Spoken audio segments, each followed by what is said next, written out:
Mr. Lupkin, I'm assuming you're going to do your normal transcript and you're going to have an index of the witnesses and you can swear in the witnesses? Yes, sir. All right, and since we're scheduled for 2 days, if we end up with multiple volumes of a transcript, you can have volume 2 pick up with the next page number that follows volume 1. So, in referring to the transcript, it'll just be consecutive pages rather than having to talk about volumes 1 and volume 2. Okay, so I'll run the pages consecutive. Yes, sir. You got it. That makes life easiest, I think, for everyone. Did I understand you that if we have 2 days, you don't want day 2 to say volume 2, you just want the pages to go consecutive? Correct. Okay, you got it. Now, if your internal mechanism means that they're used to saying volume 2, as long as it picks up with the next page number, I'm happy with that. Okay, you got it, sir. Thank you. Thank you. And then in terms of getting a transcript, if I could have my normal electronic and condensed. Yes, sir. And Mr. Cervantes, it looks like you're able to get your second screen up just fine.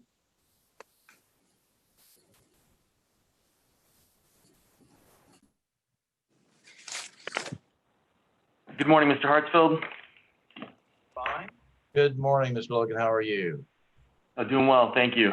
Well, it's Lewis, isn't it? I don't know why I want to call you Mr. Logan. Good morning, Mr. Hartsfield. Fine. Good morning. Good morning, Mr. Logan. How are you? Oh, we have a lag. Oh, thank you. Well, it's Lewis, isn't it? I don't know why I want to call you Mr. Logan. Good morning, Mr. Hartsfield.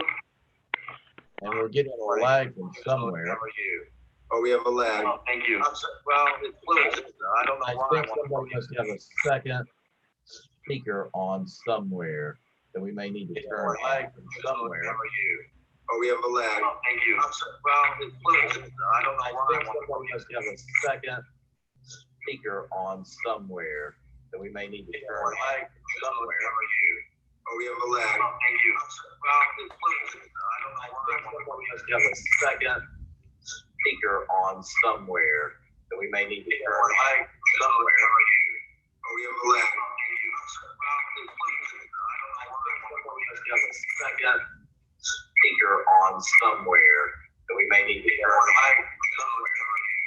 Oh, we have a lag.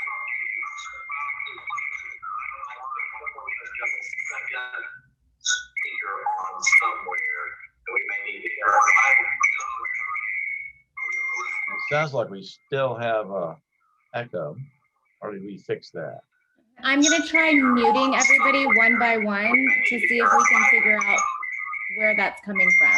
Sounds like we still have a echo, or did we fix that? I'm gonna try muting everybody one by one to see if we can figure out where that's coming from. Sounds like we still have a Neon. or did we fix that? I'm gonna try muting everybody. Where is that? Like we still have a Neon. or did we fix that? I'm gonna try muting Where is that? everybody. It's repeating itself. Yeah. Still have a Neon. or did we fix that? This is the first. It's repeating itself. Yeah. Still have a Neon. or did we fix that? This is the first. It's repeating itself. Still have a Neon. This is the first. Repeating itself. Does everyone want to try logging off and logging back on? Repeating itself. Let's try that and see if that will fix the echo. Off and logging back on.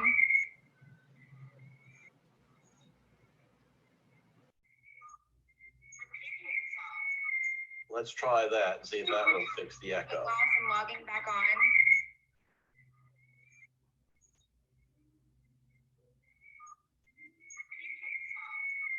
Let's try that and see if that will fix the echo. Off and logging back on.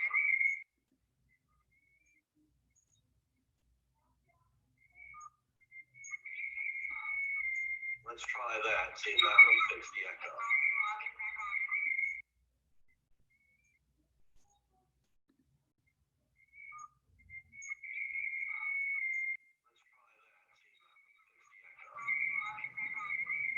So are we still having that echo?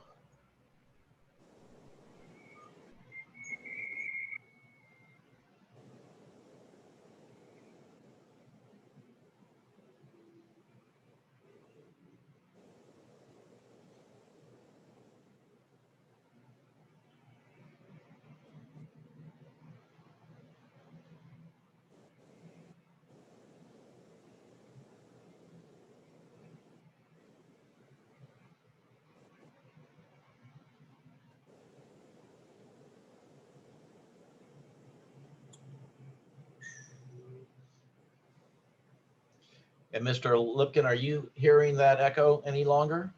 I don't hear the loop any longer, no. Although Mr.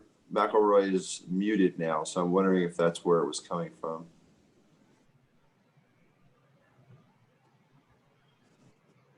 Well, it's possible somebody had us on a second login on another computer that was close by that was causing it. Or since we're being live streamed on YouTube, somebody may have had YouTube up as well as logged in, and that might have caused the feedback. Right. And Mr. Lipkin, I'm assuming you're going to keep track of who's in the hearing, at least through the Zoom mechanism, so we know who folks are. Yes, sir. That will be indicated on in the appearance section right before the index. All right, because I noticed that we've got somebody who called in with a phone number that I don't know who that is. Whose Versus, number is 210-207-4989? yes. Whose number is that? That's the city attorney and city witness. Ah, so you're gonna use a phone and a video and in terms of testifying then. Yes, Correct. the phone has a better connectivity here. That's fine. That has been what we've done in other hearings, because sometimes it's easier to have the audio feed come through a landline or a cell phone. All right.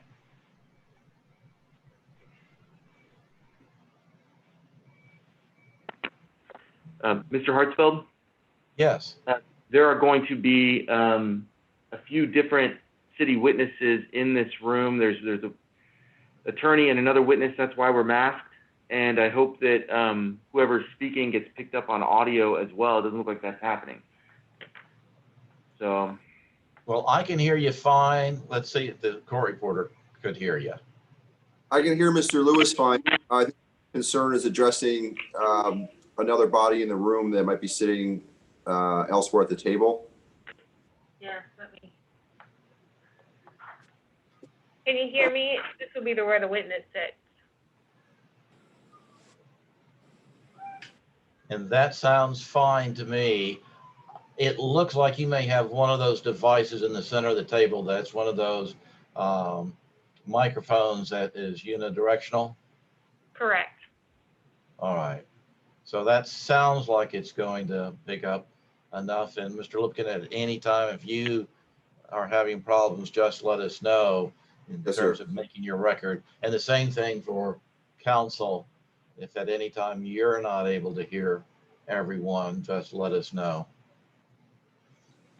And when there's a city witness talking, do you see the city witness or the city attorney on your screen, or do you just see what I'm seeing, which is a blue or a green phone?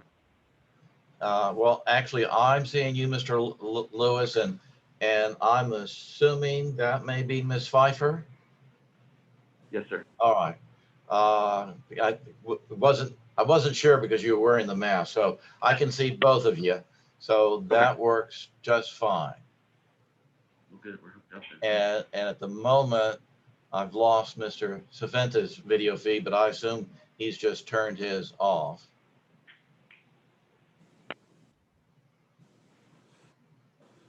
Mr. Lewis, Ms. Russell is co-city council. Ms. Pfeiffer is co-city council, Rosa Pfeiffer.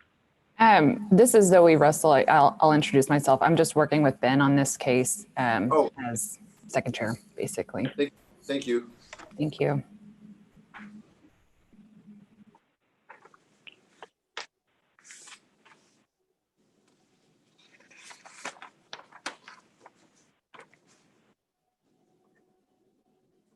And Mr. Cervantes, did you want to make use of your second monitor, or are you set? Well, I'm afraid that I might be the cause of the problem. I don't know. Did we figure it out or not? Well, we're not having it now. You want to try to add, if you add your second monitor and keep the audio off the second machine, that should keep us from having a problem. Okay. I'm going to mute the machine. And try to join.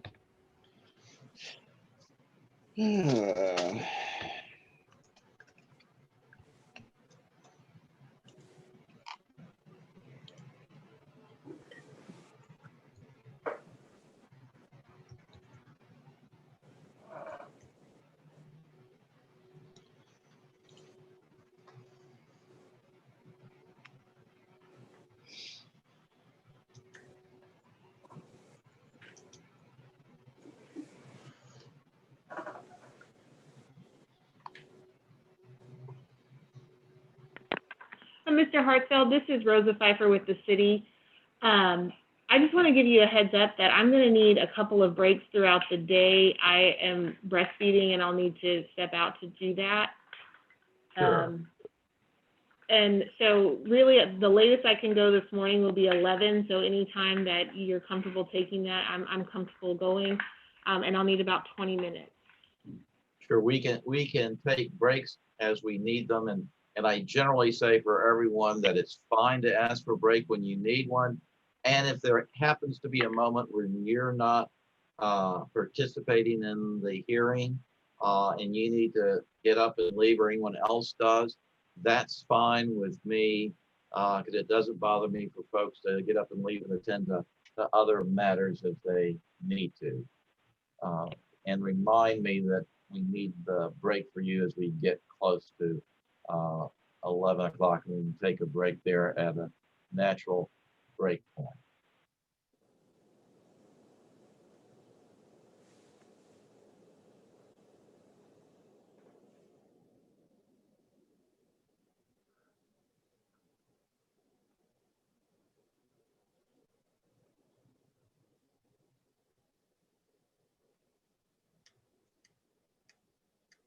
And I'm assuming, Ms. Pfeiffer, you're just going to be on the speaker at times rather than having a video feed for you. Is that a correct understanding? Yes, and if I do have to speak with a witness or question a witness, I'll take Logan's spot and we'll switch out that way. That's fine. Whatever works for you works for me. And it's a little after 9 o'clock now. So that's when we were noticed for starting the hearing. So Mr. Lipkin, if you're ready to start the hearing, and let me ask this practical point. You're doing it with a steno machine. Are you then also using a digital recorder where you are? Can you define digital recorder? What are you referring Well, to? usually you have a digital recorder sitting next to your steno machine. I just didn't know if you were using that or if you were going to be using a feature in Zoom or something to do a backup recording to your steno. I'm not using a feature in Zoom. I'm using regular stenograph machine and the software with the laptop, sir. Ah, okay, fine. Then I won't worry about keeping an eye open for the recording being on or off in Zoom. Perfect. Yes. So if you're ready to begin. Yes, sir. All right, so my name is Will Hartsfield. I'm the private independent hearing examiner selected by the parties through the American Arbitration Association that provided a list to the parties. And it is my understanding that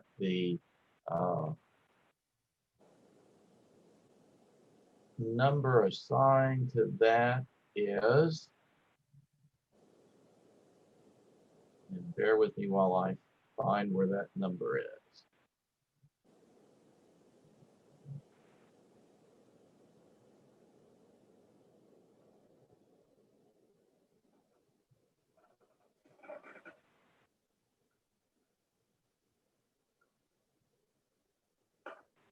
It's 01-17-0002-0642, which I believe is the number we'll be using for this proceeding. If I may have the advocates make their appearances, then we'll address some of the administrative matters. So for the city, Logan Lewis, Assistant City Attorney.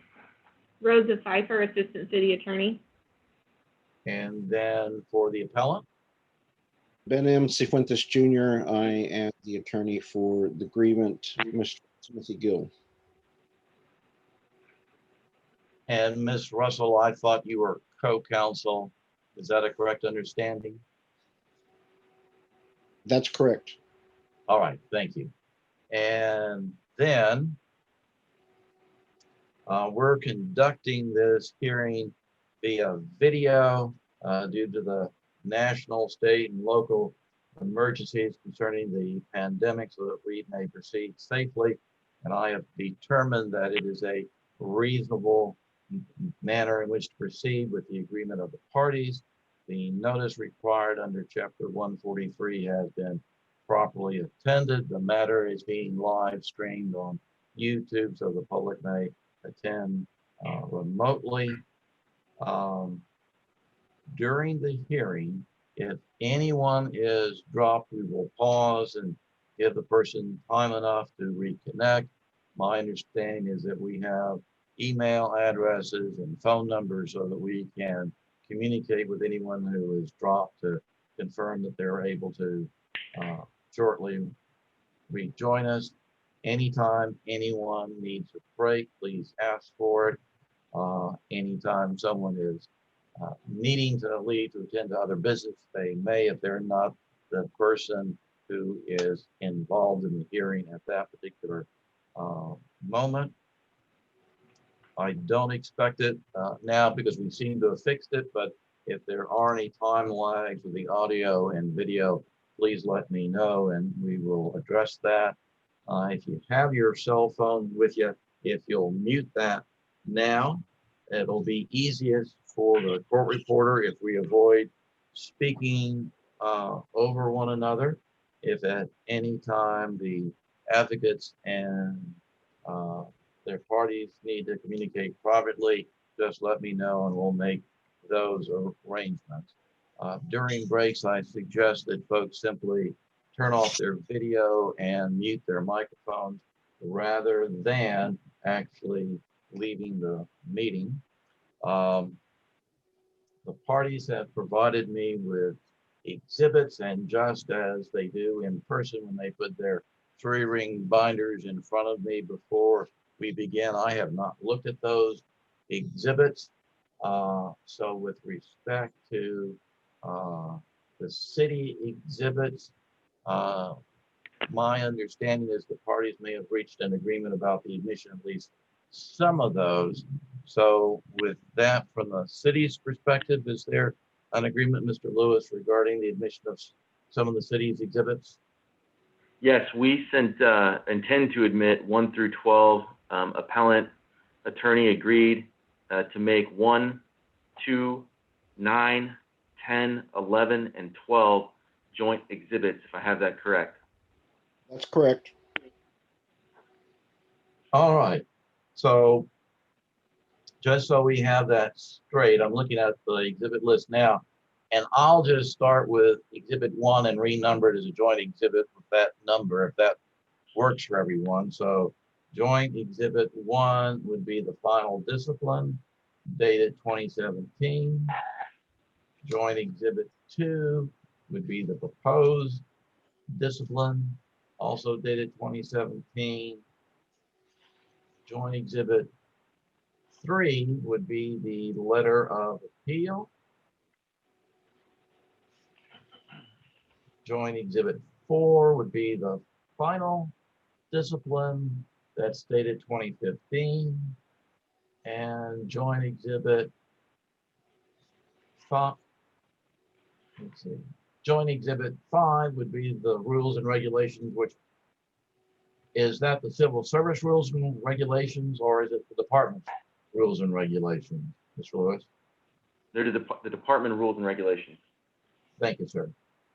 And then Joint Exhibit 6 would be the collective bargaining agreement. Now, did I assign those numbers correctly, Mr. Lewis?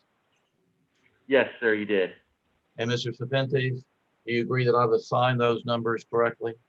Yes, Then I will admit those as joint exhibits 1 through 6. I do have a question with respect to the collective bargaining agreement. Is that the entire collective bargaining agreement or just excerpts, Mr. Lewis? Minus the attachment. It does include the entire CBA with the exception of the attachments that relate to the medical side of it at the end. All right, thank you. I think that will be sufficient. The other items, and you can tell me how you prefer to proceed with this, is whether you want to have me admit as an exhibit Chapter 143 in the local civil service rules, or whether it's acceptable to you folks that I simply take hearing examiner notice, which is the same thing as judicial notice, the entirety of Chapter 143 and the entirety of the local civil service rules. Mr. Lewis, do you have a preference? I don't think we need to admit 143. It's a codified statute, and I'm fine with you taking judicial notice, and I'm sure we'll both be citing to it in our briefs. All right, and Mr. Cervantes, does that work for you? judicial arbitrator hearing examiner notice is fine. All right, thank you. And I know at times we'll use the word arbitrator and hearing examiner, and the statute in Chapter 143 does the same, but I generally try to use hearing examiner just to be consistent. And then occasionally, although I don't know that it's necessary in this proceeding, but just from an abundance of caution, my understanding is the collective bargaining agreement was entered into pursuant to Chapter 174. Is that a correct understanding, Mr. Lewis? Yes, sir. And Mr. Spence, same understanding? Yes, that's correct. So I can also take notice of Chapter 174 if that comes up at some point. Yes, And does that work for you, Mr. Lewis? Yes, sir. All right. And then, what about the other exhibits for the city that we haven't dealt with as joint exhibits? Is there an agreement for them, or are we going to deal with those as we come to them, Mr. Lewis? I don't believe opposing counsel has agreed to admit those, so we will deal with those as they come up. All right. And Mr. Cervantes, do you have any exhibits you want to address at this point, or do you want to just handle yours as they come up? handle them as they come up. All right, thank you. Now, Mr. Hartsfield, yes, with regard to appellant exhibits, I requested the exhibits, and the only exhibit I got was the discipline from 2015. So it's my understanding that all of appellant's exhibits are admitted. so the one that he would plan to offer, because I thought he indicated that some of those joint exhibits were ones he was going to offer, and so they've now become joint exhibits. Is that a correct understanding, Mr. Cervantes, that what you were planning to offer is now a joint exhibit? What I was going to offer is joint exhibit 4, which I understand has been admitted. Which is the final discipline from 2015. All right.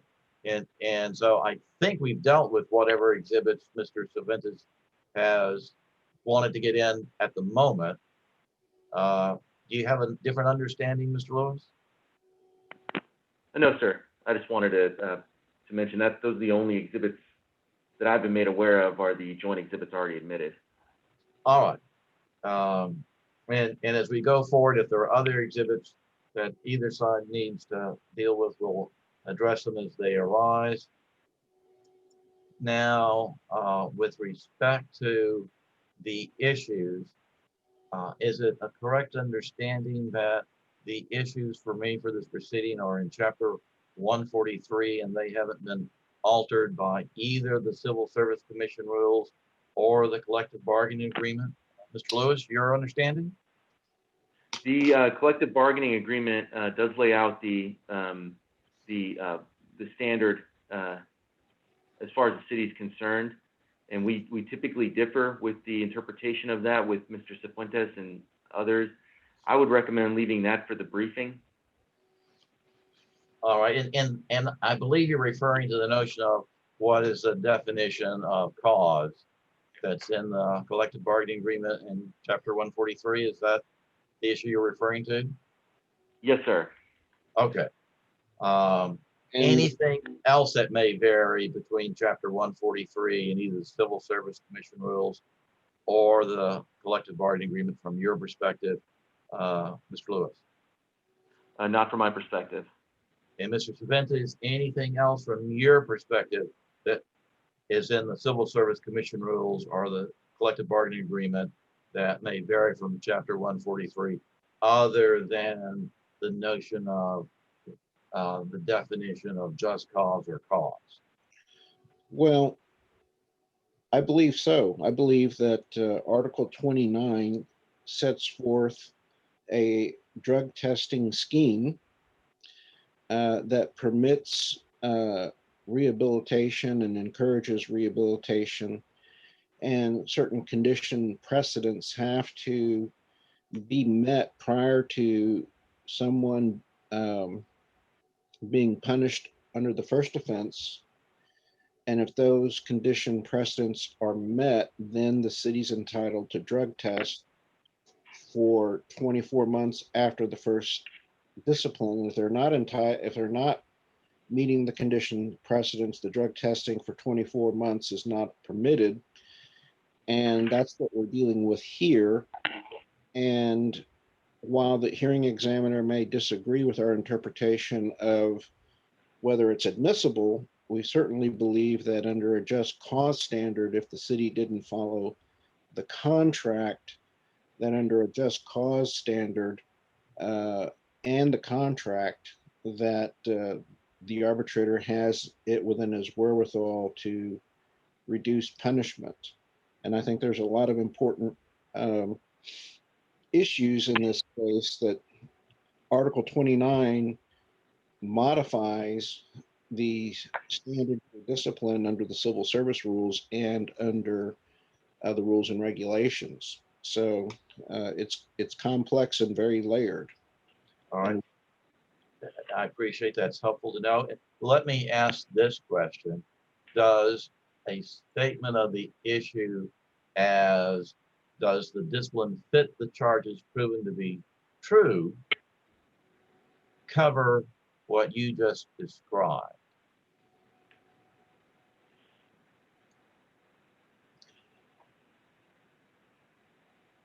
In a broad sense, it could. All right, then let me walk through what is my understanding of what are the issues as presented under chapter 143, and then to the extent that those issues are not broad enough to cover all of the issues that either side may think is in this case, you can tell me. And then as we go through this list from chapter 143, you folks can tell me if that's going to be an issue in this case, because sometimes there's an agreement on the topics. Starting with the first one, did appellant violate civil service rules as provided in chapter 143? Is that an issue in the case from the city's perspective? Yes, it is, Mr. Arbitrator. The issue is whether or not the appellant violated Rule 12, Section Rule 13, subsection C12 of the Civil Service Rule. All right. And do you agree with that concept, Mrs. Fuentes, that whether that the issue that appellant violates civil service rules is provided in chapter 143 is an issue in front of me? Yes, it is. All right. And then the second topic to come up would be the issue, are the specific charges timely as provided in chapter 143? So with respect to the city, is there a timeliness issue here? I'm sorry, Mr. Arbitrator, I didn't catch those last few words. Could you repeat that? Sure. The issue is, are the specific charges timely as provided in chapter 143? And is that an issue in this proceeding, or have the time requirements been met? No, I believe the time requirements have been met as far as issuing discipline, and as far as the appeal. We are not contesting whether the appeal was timely. And so the same question to you, Mrs. Cervantes, is there a timeliness issue to be addressed in this case? No, and to be more specific, there's no dispute about the ability for this hearing examiner to hear this matter and to have jurisdiction over this matter. Thank you. I have that on my list, and I think you anticipated me there. So back to you, Mr. Lewis, the same notion that the matter is properly before me for a final and binding decision, and that all the requirements of chapter 143, the collective bargaining agreement, and the civil service commission rules have been met. That's correct. And it's my understanding that's what you were telling me, Mr. Ventus. Correct. Thank you. The next topic out of chapter 143 is, did the chief restrict himself to the original statement and charges, which may not be amended? From the city's perspective, is that an issue in this matter? No, it's not. And from the appellant's perspective, Mr. Cervantes, is that an issue? Well, we would hope not, but we won't know until we hear the testimony of the witnesses. All right, then I'll put a question mark by that one, that may end up being an issue in the matter. And then the next item on my list are the specific charges against appellant True as provided in chapter 143. Mr. Lewis, is that an issue that's in front of me in terms of the city's perspective? That is an issue for you to consider, whether or not appellant violated the civil service rules by violating the specific department rules. All right, and Mr. Cervantes, is that an issue in front of me from the appellant's perspective? Yes, it is, but I think that our appeal letter raises an issue of legal sufficiency. And also it deals with the admissibility of evidence. So the city may present evidence, and I realize this hearing examiner, as a practice, receives all evidence offered and then makes a determination about what weight, if any, to give it at a later point in time. So from that perspective, I want to be clear that there may be evidence that the city may present, but ultimately we're going to argue that you should not consider it at all, and therefore under a legal sufficiency standard, the city has not proven its case. Thank you for that, Mr. Cervantes. If I may summarize that and make sure I've gotten your point on that last item, is that you're saying that the issue is, are the charges legally sufficient as provided in chapter 143? Correct. All right, and Mr. Lewis, do you agree that that's also an issue in front of me? Are the charges legally sufficient as provided in chapter 143? I think that's just another way of stating that the burden already in front of us, so I'll just agree. All right, and then I have the notion, I think we've already talked about this one, does the discipline fit the charges proven to be true as provided by chapter 143? And Mr. Cervantes, is that broad enough to cover the topics that you have raised so far? Well, conceivably, yes. But to be clear, we're going to be arguing that the CBA makes clear that the standard is a just cause standard, and under just cause, there are 7 factors.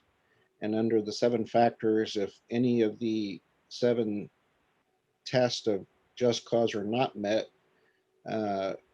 it's our assertion that under a just cause standard, you as the hearing examiner have the authority to reduce punishment, even if you were to find a violation of a rule.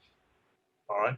And I do believe that the topic as I stated it, or the issue as I stated it, is broad enough to encompass what you just described. Let me ask Mr. Lewis, do you have the same understanding that I do that the concept of our issue of does the discipline fit the charges proven to be true encompass the subtopics as described by Mr. Ventus? Yes, pursuant to 143 and as modified by, if any, by the CBA, and we'll be happy to brief our understanding of that. All right. And then the final issue, and I think this may overlap some with what we've talked about, that if the discipline was not appropriate, then what is the remedy as provided in chapter 143? Is that an issue in front of me from the city's perspective? No, as far as 143 covers that topic as modified by the CBA. So if the discipline was not appropriate, I can decide upon a remedy is what you're saying. Yes, sir. Okay. And Mr. Cervantes, I think that topic is partially covered by what you've already said. Would that be a correct understanding? That Yes. an issue in front of me is if the discipline was not appropriate, what is the remedy? Yes, All right, thank you, sir. And then just to confirm, so I know which parts of chapter 143 I'm addressing, I believe the city of San Antonio is still less than 1.5 million people. Is that correct from the city's perspective? Yes, sir, until there's a new census that shows otherwise. And I'm not even sure of the legal ramifications of that at this point as I sit here, but we are less than 1.5 million officially. Well, I just raised that because there is one city in Texas that has a population exceeding 1.5 million, and there's certain rules that apply to cities with that population. So, Mr. Suentas, same understanding that to the extent that chapter 143 has certain provisions that apply only to cities with a population of more than 1.5 million or more, they do not apply because San Antonio has not reached that level. that's correct. Thank you, sir. Then as we get to the witnesses, since we're doing it by video, I'll give slightly different instructions than normal when we are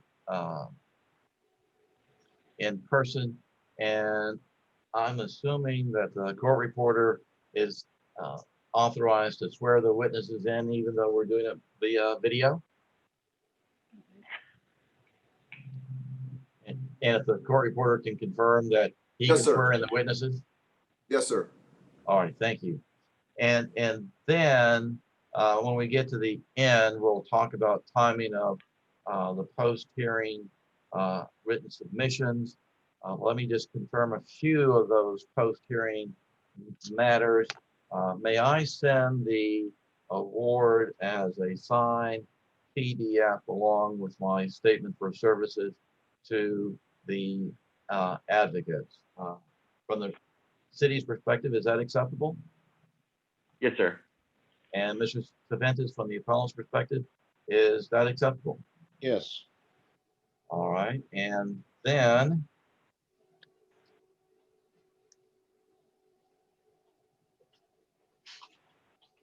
I believe that covers my administrative matters to address. Are there any administrative matters that the city would like to address at this point? Not at this point. And Mr. Cervantes, are there any administrative matters that the appellant would like to address at this point? well, we don't know what the city's presentation of the case would be, but we'd like to reserve our witness for tomorrow, which would be the appellant. And I don't know, since we do have 2 days, whether we're going to be able to do that. Are you sure if we're going to be able to finish in 2 days? Is that what you're No, that is, proposing? that I won't have to put on my case until tomorrow. And does the city have any concerns if we have 2 days, as long as we get finished in 2 days, if we can accommodate Mrs. Fuentes in that fashion?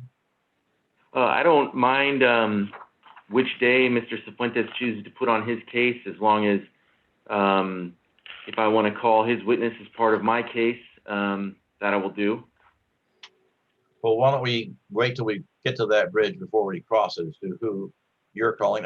Are there any witnesses from the city's perspective that are only available today or only available Friday that we need to address? No, sir. And what about from the appellant's perspective? Are there any witnesses that are only available on Friday or only available today that we would need to address? No.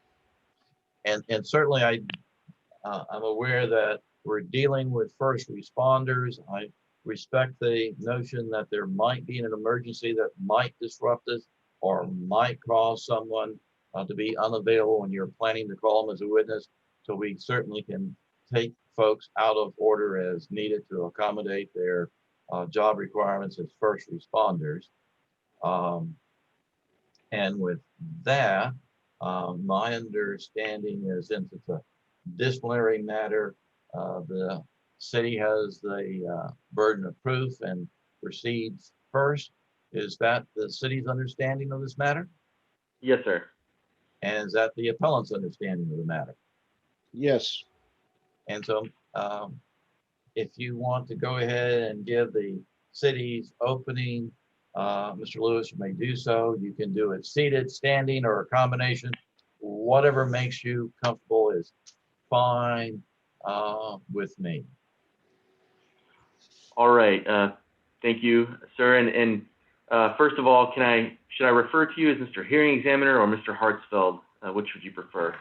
Either way, and if either one of you inadvertently refers to me as an arbitrator or as judge or your honor, that's fine with me, particularly when you start calling me your honor or judge. I don't mind the promotion. So I will simply note that we occasionally may misspeak out of habit. So that's fine with me. All right. Well, thank you, Your Honor.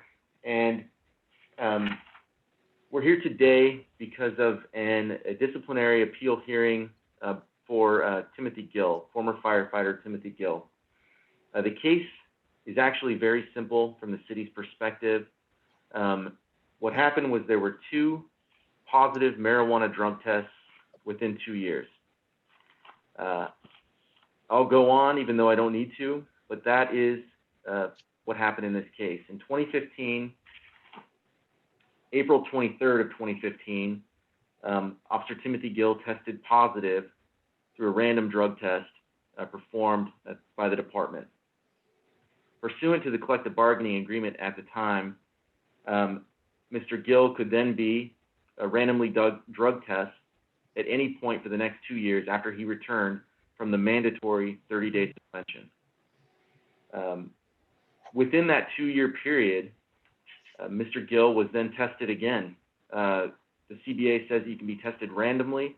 Mr. Gill was tested, meaning you could be tested every day if the department wanted to. It wasn't until nearly the 2 years when there was an issue that came up that caused Chief Hood, the chief of the San Antonio Fire Department, to issue an order requiring Mr. Gill to provide another urine sample.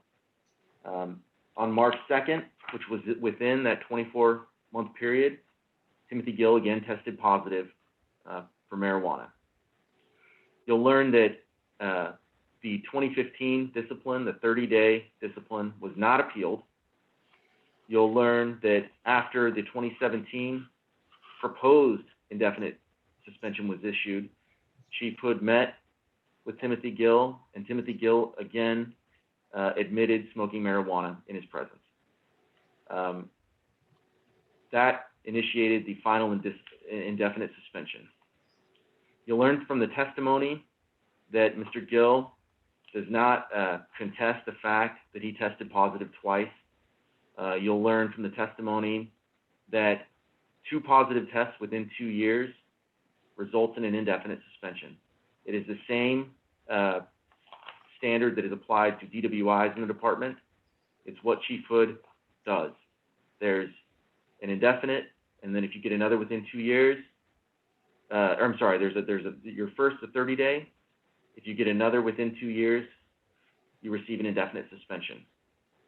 I think after you review the evidence, you'll agree that there were 4 department rules that were violated, which then violates the civil service rules. The civil service rule that was violated was violation of an applicable department rule. The 4 rules are abide by laws and departmental orders. The members shall abide by all laws of the United States, the state of Texas, and the ordinances of San Antonio. The second was conduct and behavior, which indicates that members must be guided and governed by the ordinary rules of good conduct and behavior and shall not commit an act tending to bring reproach or discredit on themselves or the department. The third rule was the use of intoxicants, narcotics, on or off duty. The use, possession, sale, or acceptance of illegal drugs or narcotics by members of the San Antonio Fire Department, either on or off duty, is prohibited. And finally, controlled substances, which stands for the idea that members shall not possess, use, or distribute any of the controlled substances outlined in the Controlled Substances Act. You'll learn that Mr. Gill does not contest either of the disciplines for using marijuana. You'll learn that Chief Hood acted reasonably, and I believe that after you hear the evidence and the testimony, that you'll agree that the level of discipline was appropriate. Thank you. And Mr. Jimenez, do you wish to make the appellant's opening now, or do you wish to reserve it? I'll make them now. We take issue with the city's characterization of what's involved in this case. The city is required to follow a drug testing policy under Article 29 of the collective bargaining agreement. There are 4 bases to test under the CBA. The first test was under the random testing policy. This second test was under Section 8B1, which deals with rehabilitation. And it is the grievance position that the city was without authority to test on the second case. The 24-month period is a permissive period, but the CBA is clear that certain conditions precedent must be met as part of 8B1. The collective bargaining agreement clearly sets forth conditions when someone tests positive for the first time. The first drug test is never a termination offense under the CBA, because under 8B1, it's an automatic 30-day suspension. And what happens is the collective bargaining agreement uses terms of shall and must. And the rules and regulations and the definitions of the rules and regulations defines the terms shall and must. And it's clear under 1.06 that shall and must are mandatory terms. And the CBA has 8 mandatory terms under 8B1, Article 29, Section 8B1. The first is that as part of the 30-day suspension is that the department will require someone to seek evaluation, education, or treatment to address the use of the substance in question. Back in 2015, when Timothy Gill met with the chief, he met with the chief and his command staff, and no one told him to seek evaluation, education, or treatment as required by the contract. The second thing is that he must complete a rehabilitation program as determined by a drug abuse evaluation expert. No one told him to go do that. No one sent him to a drug abuse expert. And the CBA is clear that before he's returned to work, all these condition precedents must be met. So No one asked him to report to a drug abuse expert. And before he's returned to work, the contract says that he must have provided documentation that he had sought and obtained drug treatment in 2015 before returning to work. He was suspended the day that he met with the chief, and then 30 days immediately thereafter, he immediately showed up to work without anyone asking him for a verification of completing a drug treatment program. Then, before returning to duty, he must undergo a fitness for duty evaluation. He did not undergo a fitness for duty evaluation. Then he must, before returning to work, submit to a drug test. This did not happen. All of these musts and shalls are mandatories and conditions precedent to before returning to work. And our assertion is that since none of those things happened, the requirements of 8B1 were waived by the city. And if they waived the requirements of 8B1, then the first discipline was not under 8B1, and therefore there was no right to test for 24 months. And the alternative, a second offense, does not automatically result in termination. Nothing in 8B3 says that termination is mandatory or must be done. It says that any range of punishment up to termination can be imposed.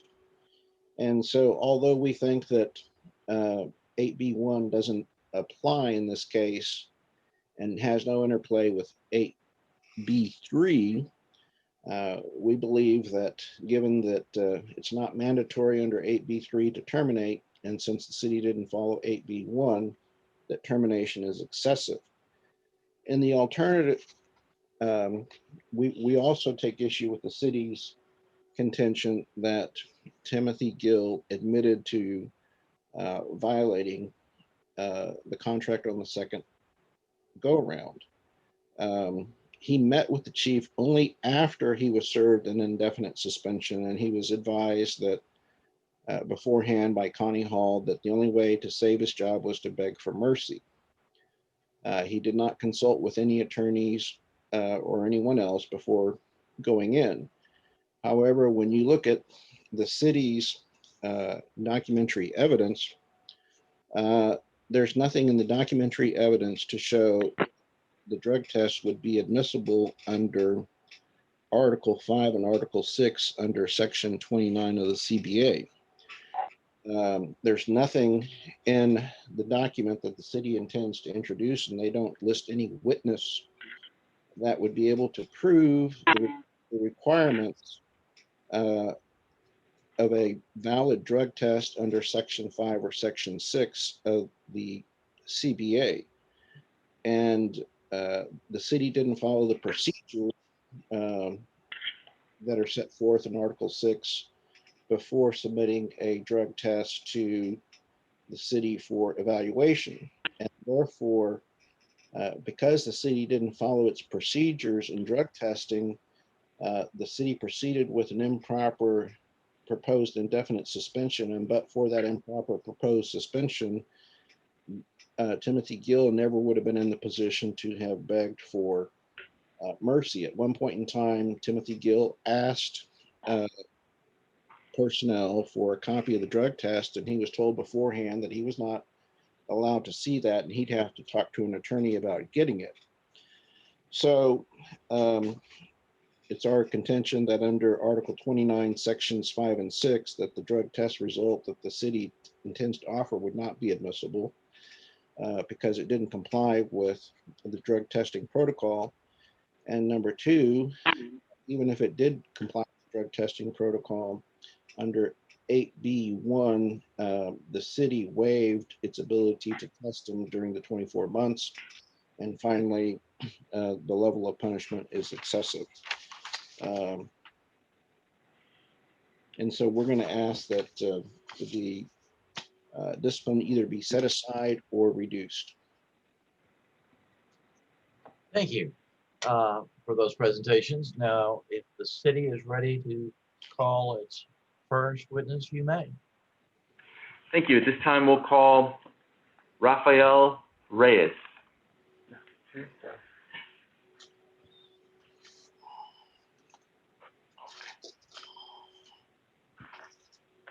Sir, please raise your right hand. Do you solemnly swear that the testimony you're about to give in this matter will be the truth, the whole truth, and nothing but the truth, so help you God?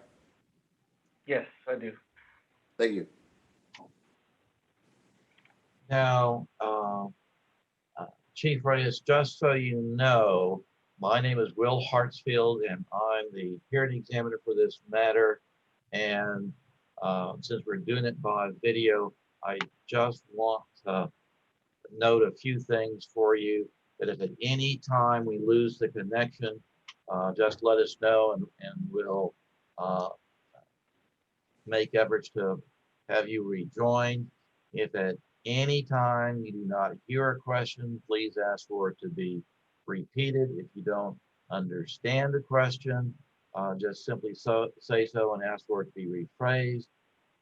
Before you answer, there could be an objection from the attorney for the other side. So if you allow me to rule on the objection before you start to answer, that will make things go more smoothly.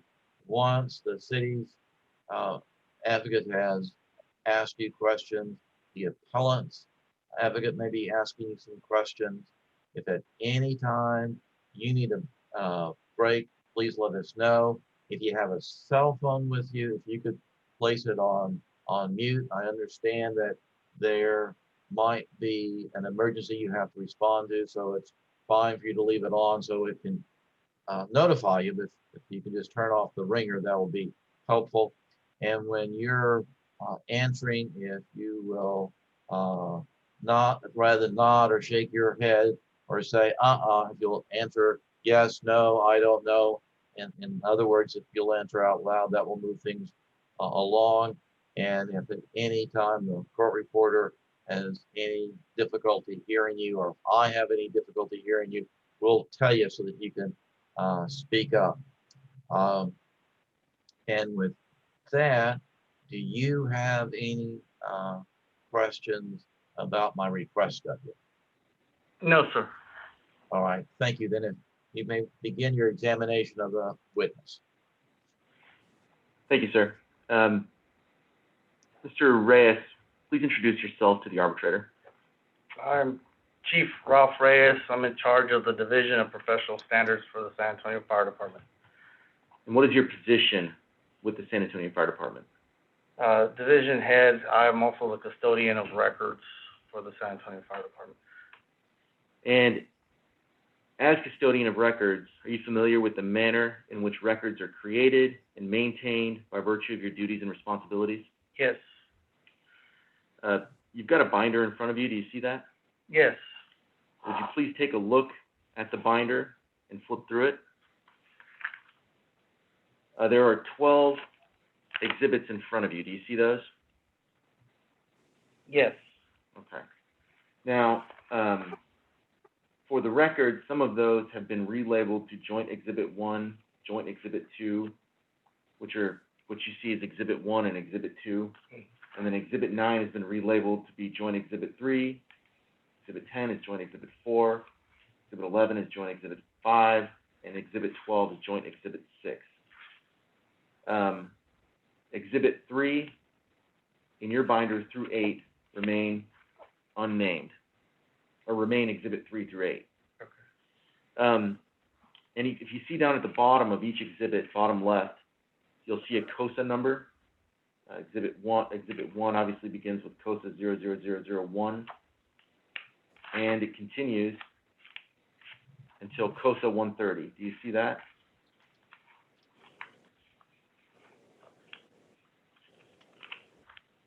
COSA 130.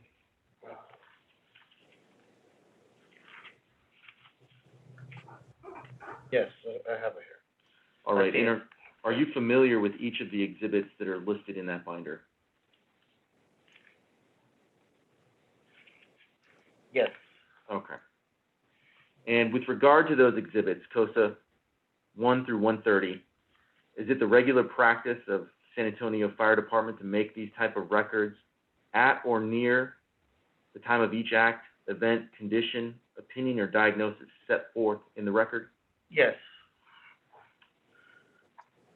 Were the records made by or from information transmitted by persons with knowledge of the matters set forth? Yes.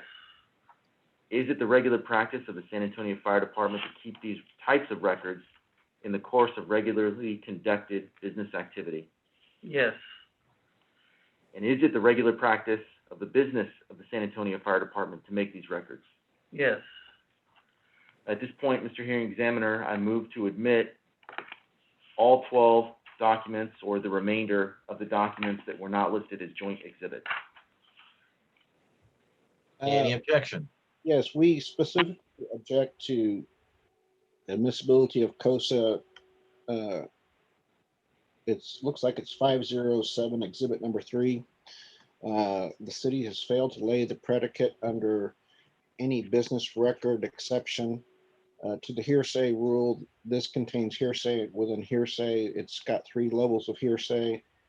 In addition, this goes to the crux of the issue in the case, and what case law and hearing examiners basically have said is that when a document that's hearsay goes to the crux of the issue in the case, that unless it's sponsored by someone with personal knowledge, it's not admissible. This document appears to be the writing of potentially 2 or 3 other individuals. One is C.B. Thuss, who verifies the document. It appears to also include hearsay by A.D. Test, and also appears to include hearsay by Daniel Lopez, and also hearsay by Quest Diagnostics. And in addition, Article 29, Section 5 and Section 6 require certain conditions precedents before a test can be admitted. There's no evidence in the questioning that this witness has established that C.B. Thuss is an employee of the San Antonio Fire Department, or Daniel Lopez is an employee of the San Antonio Fire Department. So an improper predicate has been laid in this case. And in terms of the remaining exhibits, we would have no objection to their admissibility for purposes of the evidence gathered in this case, but would request that the arbitrator give it limited weight in the appropriate weight. And before the arbitrator, if the arbitrator is not ready to rule, we would like to take the witness on board our examination. All right. If I may, Before we do that, I'm hearing that you don't have any objections to city exhibits 4 through 8. Did I hear that correctly, Mr. Cervantes?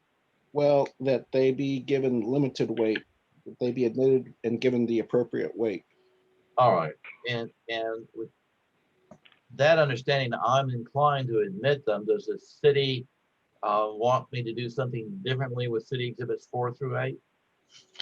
well, I'd just like to respond to Ben's objection in that, I mean, while Please do. it's true, these are, hearsay, there's an exception to hearsay, and this meets the exception to hearsay of records of regularly conducted activity.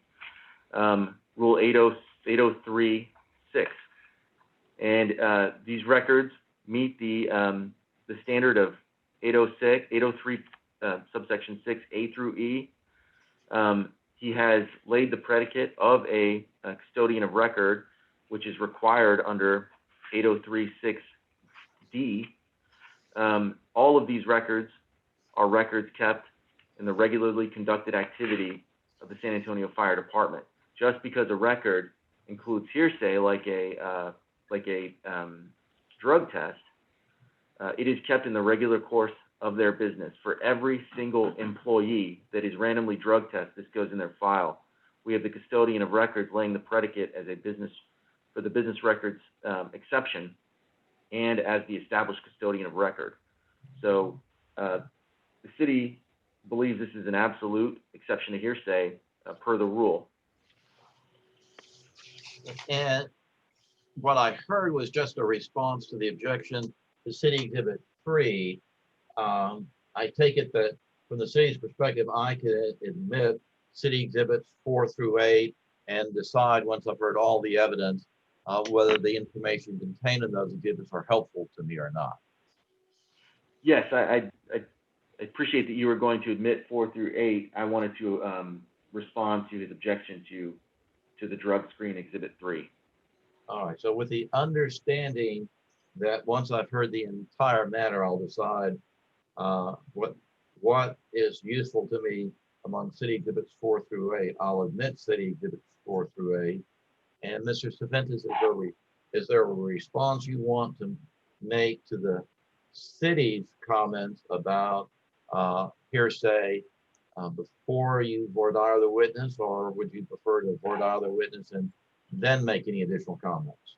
Well, I'd like to respond and then, and if need be, then voir dire the witness. All right, then why don't you go ahead and respond? So the testimony of this witness is clear that they did not create this record. And not only did they fail to create this record, they only, at best, they received a document from either Quest Diagnostics or an A&D test. There's been no testimony that any employee or the organization of the San Antonio Fire Department made entries on the document itself by an employee of the fire department who had personal knowledge of the events. And so under the collective bargaining agreement, which is set forth as Exhibit 12, at bait stamps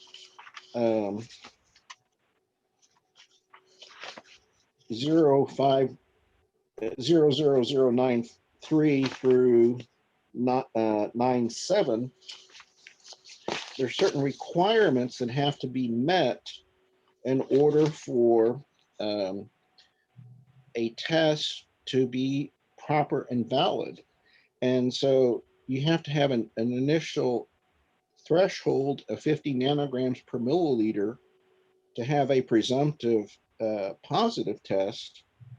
And then after you have a presumptive positive test, then you have to do a secondary confirmation test. And then not only do you have to do a secondary confirmation test, but you have to have a medical review officer review the test, and then certain conditions precedents have to be met before they can be admitted. And the contract under Section 6 explicitly says concentrations less than the threshold listed herein or initial positive not confirmed by the confirmatory testing shall be disregarded by the city and may not be referred to or used at any time for any employment or disciplinary purpose whatsoever by the city. And there's nothing in this document, Exhibit 3, that indicates that the city complied with the contractual provisions and evidentiary limitations set forth in the CBA. In addition to that, the testing has to be done by gas chromatograph mass spectrometer. There's no one that the city can put on today that's going to be able to say that this was done by use of a gas chromatograph mass spectrometer. And it has to be by a certified laboratory. There's nothing in this document saying that it's a certified laboratory. Now, it might be another matter if there was a business record affidavit attached to this by Quest Diagnostics or by A&D Test that said it's their business record and it was done pursuant to the following procedures, but that's not present. And there's no witness that can sponsor this document that it was done pursuant to the contractual provisions that requires that it be done by certain protocols. And it's also an industrial due process violation that we're not able to confront and cross-examine the accuser. The accuser, I realize that technically you might say it's the administration, but the accuser is the forensic scientist that conducted this test. And if we have no way of confronting the forensic scientists that about whether they're a certified lab, whether they followed their protocols or procedures, when they did this test run, there's a concept called shadow and ghost testing that if a prior test comes up dirty, that a prior subject comes up dirty, that people want to. I object to the counsel testifying. I don't think if there's an objection here, I'd like to hear it. Well, I'll give him some leeway to state his objection, and then I'll let the city respond. So go ahead with your objective. So Sentence. we don't know if this test was done with a clean instrument, whether the instruments were cleaned properly, whether they followed United States Health Department protocol in cleaning their equipment prior to running this test, whether they did a batch test or what.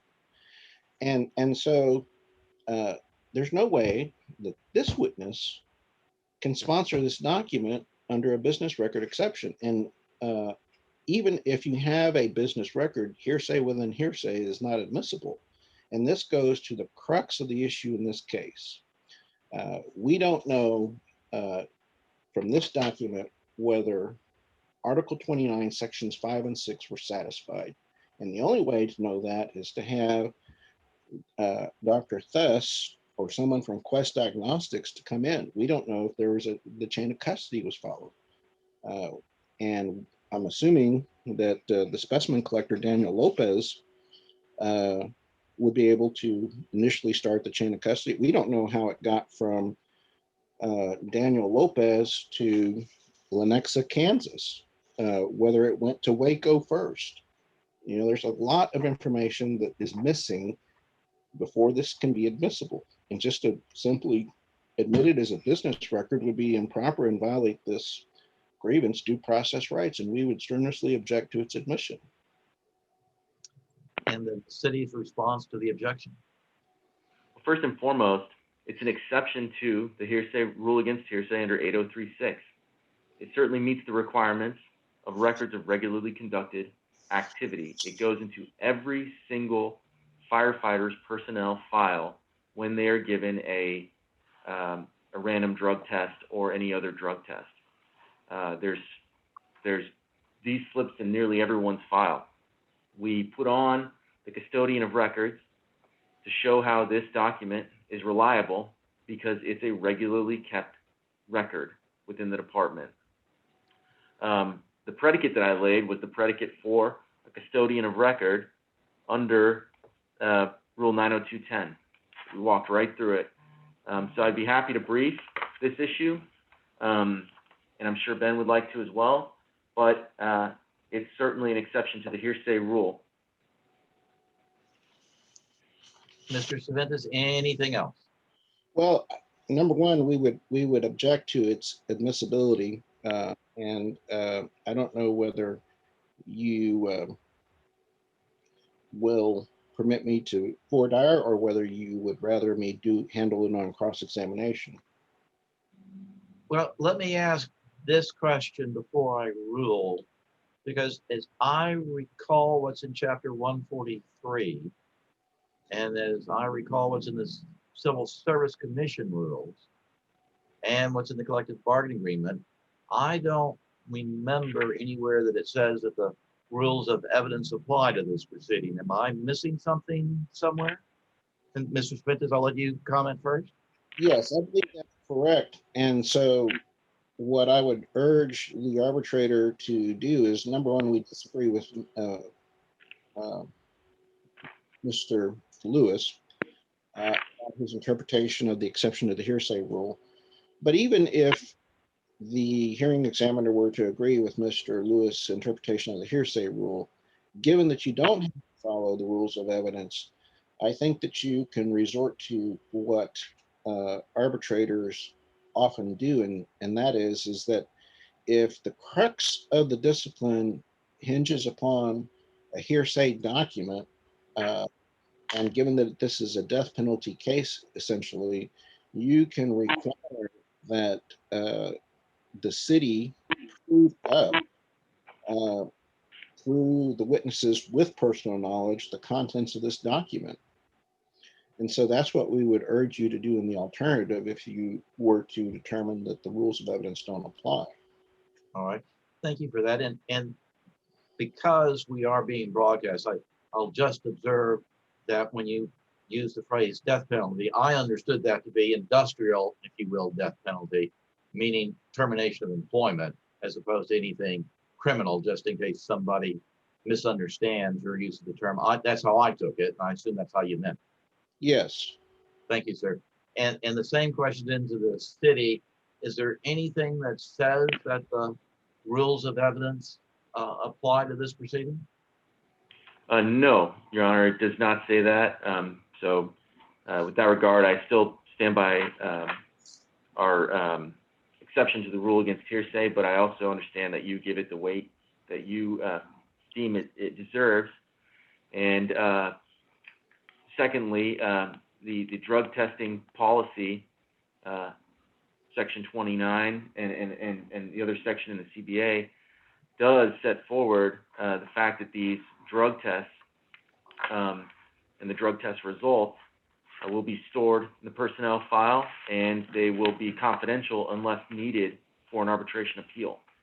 And so, oh, I'm sorry, didn't mean to interrupt. Go ahead. yes, and so I agree that I believe it's an exception to the rule against hearsay, and I also think that the employee had full notice that any drug test, which he admitted to with the chief, and never contested the results with the chief. I believe that if you don't want to just accept it outright under 803.6, that taken with certain admissions that you'll hear today are enough for you to consider. Anything further, Mr. Cervantes? Well, I believe that section 6 of Article 29, City Exhibit 12, Bates quadruple 097 sets forth the evidentiary standards. It says the thresholds listed above shall apply to all testing under this article. So the thresholds listed above shall apply to all testing under this article. That includes section 8B1 testing. And when it says the thresholds listed above shall apply to all testing under this article, it means that the city must meet the testing set forth in section 5. So it's setting forth an evidentiary standard in the CBA itself. And then under section 6D, there is a evidentiary prohibition of introducing evidence that doesn't meet the requirements of sections 5 and 6. And I'll repeat that again. Concentrations less than the thresholds listed herein or initial positives not confirmed by the confirmatory test shall be disregarded by the city and may not be referred to or used at any time for any employment or disciplinary purpose whatsoever by the city, which would include this hearing. And if the city cannot lay the predicate for admissibility under sections 5 and 6 of Article 29 of the CBA, this document cannot be admissible for any purpose. And what the city is attempting to do is do burden shifting and use an improperly produced test result to coerce someone to talk to the chief after he's been given a notice of indefinite suspension after being told by a commander or captain, go to the chief and beg for mercy. Objection to hearsay, again, the second time. Well, I'm just taking him as making an argument, not that I have what he's saying in front of me as evidence. So, Mr. Cervantes, if you want to continue with your argument? Yes, and the reason I believe that my argument is proper is the city has said in their opening statement is that in the meeting with the chief that there was an admission by the appellant or grievant. So to suggest that because he made an admission that somehow or another this should be admissible, what you're in essence doing is letting improperly produced evidence coerce someone into giving up a right and shifting the burden of proof. And so by saying that the rules don't matter, that the contract doesn't matter, and then someone can be placed in a position of coercion to beg for mercy is improper and defeats the purpose of the evidentiary prohibition in this case. You know, essentially, the Article 29 creates an exclusionary rule for the admission of the evidence and the improperly adduced admission. So you have an admission that's the result of improperly adduced evidence. And so you should apply an exclusionary rule and not permit the city to burden shift by whatever the grievant may have said to the chief after being coerced with improperly created evidence. Well, I'm inclined to admit City Exhibit 3 on the notion that I want to give each side the opportunity to create its record. And then once I have the entire record, I can address the arguments you're raising, Mr. Cervantes, with the notion that the city received what's been marked as City Exhibit 3. And then you're arguing that, well, the city shouldn't have acted upon City Exhibit 3 for all the reasons you've stated. So I'm inclined to admit it, to let the city say, well, it was reasonable for us to rely on it, and they put on their evidence why it would be reasonable to rely on it, and then allow you, Mr. Cervantes, to cross-examine the witnesses, whether it's this individual or others, about whether the city was correct in relying upon this particular exhibit. Anything further that I should consider before I make that my ruling, Mr. Cervantes? I understand that you're going to conditionally admit it. Is that correct? Well, I think that's one way to characterize it. I'm admitting it with the understanding that you can come back and tell me either A, that the city should not have relied on it for a variety of reasons, or B, that I shouldn't rely on it for a variety of reasons, or if there's some other argument that it's not reliable, to allow you to make all those arguments of why it should not be relied upon, and the city to tell me why I should rely on it. Okay. So with that understanding, any questions by the city as to what I'm about to rule? No, Your Honor, I think I'm pretty clear on that. All right, so I will admit City Exhibit 3 with the understanding that the appellant may come back and develop its record as to why the city should not have relied on City Exhibit 3 in taking any action, or why I shouldn't rely on it in this proceeding, and for the city to come back and tell me why it was appropriate for it to rely on it and why it's appropriate for me to rely on this proceeding.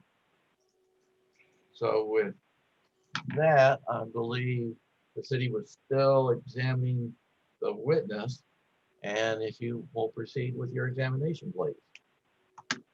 Actually, Your Honor, that is I have no further questions for this witness, but I was wondering if we could take a comfort break here for a few minutes. Sure, that works for me, Mr. Cervantes. Is that all right with you? Fine.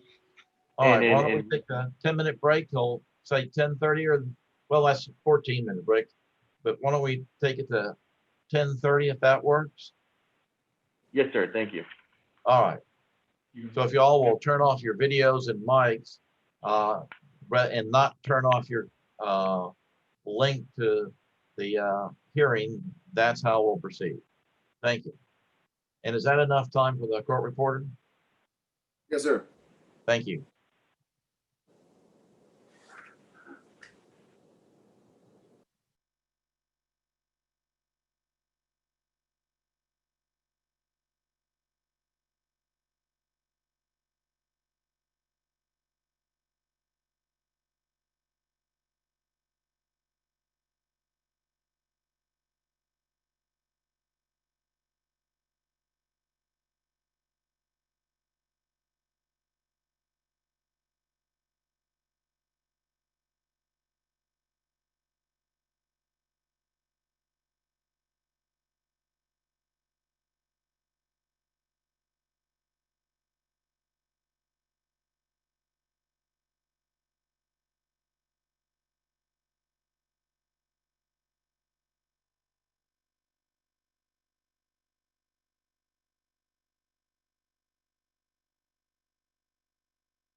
And is the city ready to resume?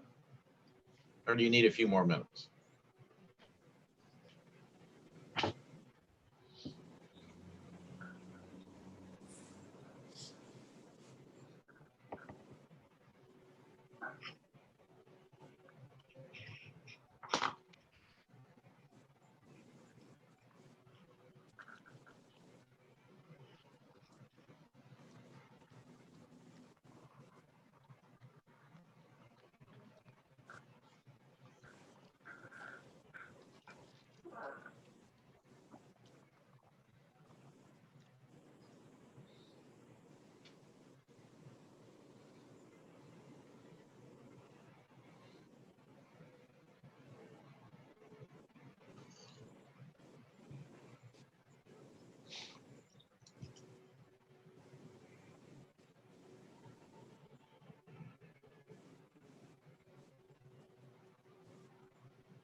And Mr. Lipkin, I believe as host, you can send a message to the city to see if they're ready to resume in the chat function or the. Yes, sir.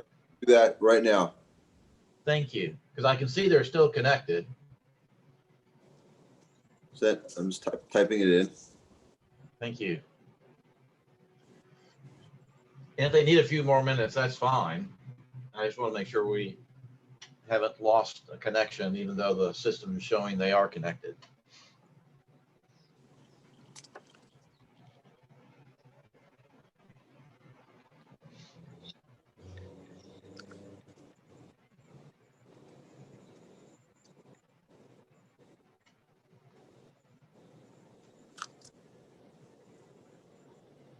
I'm happy to call them if need be.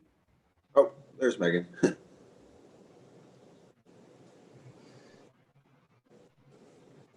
Well, do you, Ms. Steves, show them still being connected as I do? I see a connection by phone and by video for them. I do. I'll give them a quick call. Sure, just in case something's occurred that we're not aware of.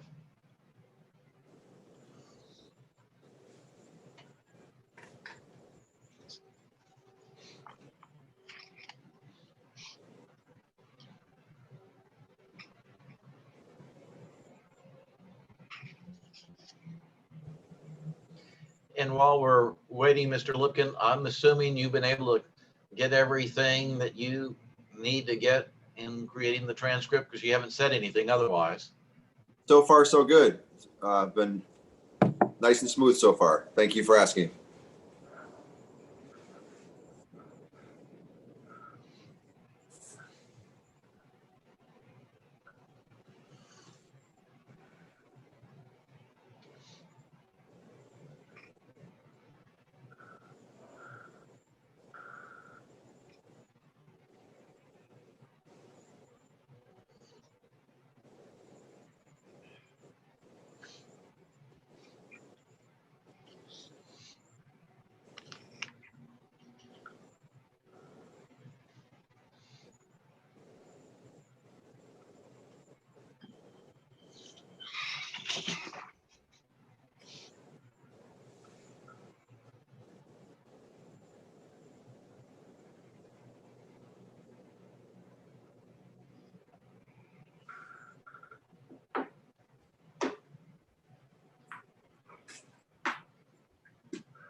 All right, sorry about that.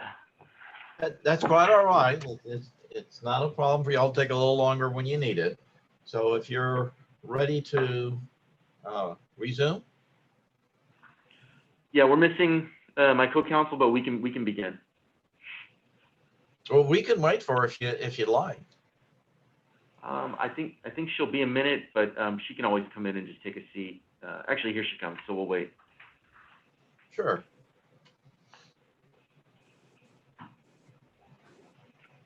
No, we can.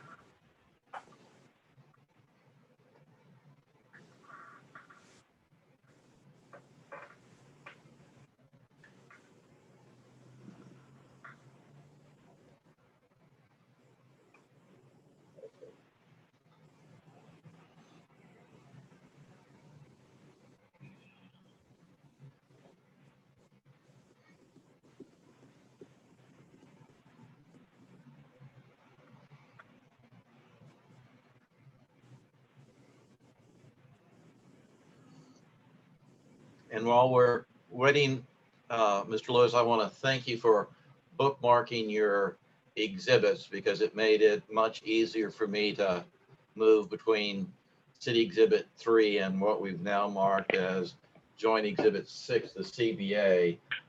It made it, like I said, much easier to move in between those with the bookmarking. So thank you for that. You're welcome. Yeah, I also wanted to make sure they were COSA Bates numbered because that's honestly the easiest way to find them. Identify the exhibit and the Bates, and that way everyone's on the same page. Yes, and you've made it so it's searchable by those numbers. So that also is a help. So I very much appreciate it because it's easier to move among the documents that way. And just so you both know, I've got the exhibits up on a second monitor, and I actually have my screen such that the folks who are in the various video blocks are broken across the two monitors that I'm using currently, and I have a third monitor available if I need it, depending on what y'all are doing with exhibits. So with those observations about my setup, so you'll understand why sometimes I may be looking off to the side one way or another because I'm looking at one of your documents.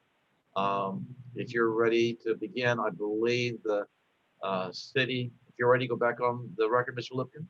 Yes, sir. Thank you.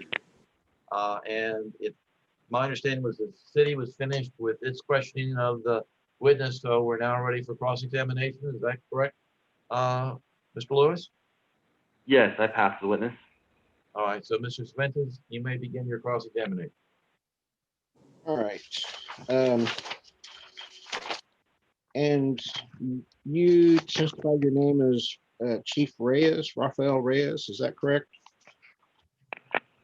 Yes, that's correct.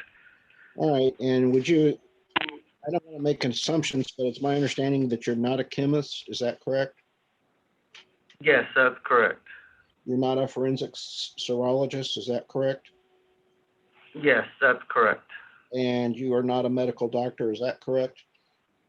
Yes, You do not work for Quest Diagnostics, is that correct? no. You do not work for Quest Diagnostics, correct? Oh, yes, that is correct.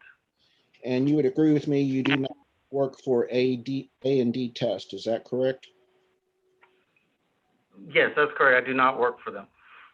All right, and you do not have any personal knowledge about the laboratory protocols for Quest Diagnostics, you would agree with me? Yes, I agree with you on that. And you would agree with me, you do not have any personal knowledge about the evidence collection protocols for A and D test, is that correct? Yes, that's correct. And you don't have any personal knowledge about the chain of custody in this case, would you agree with me? Yes, that's correct. All right. And so since you don't have any personal knowledge about the chain of custody, you have no personal knowledge of how a urine sample for Timothy Gill was collected. Is that correct? Yes, that's correct.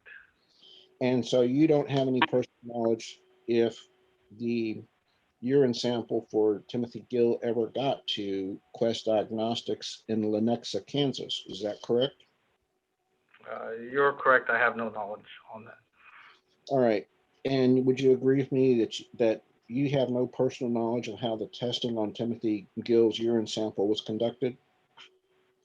I have no personal knowledge on that, so I agree with you, yes.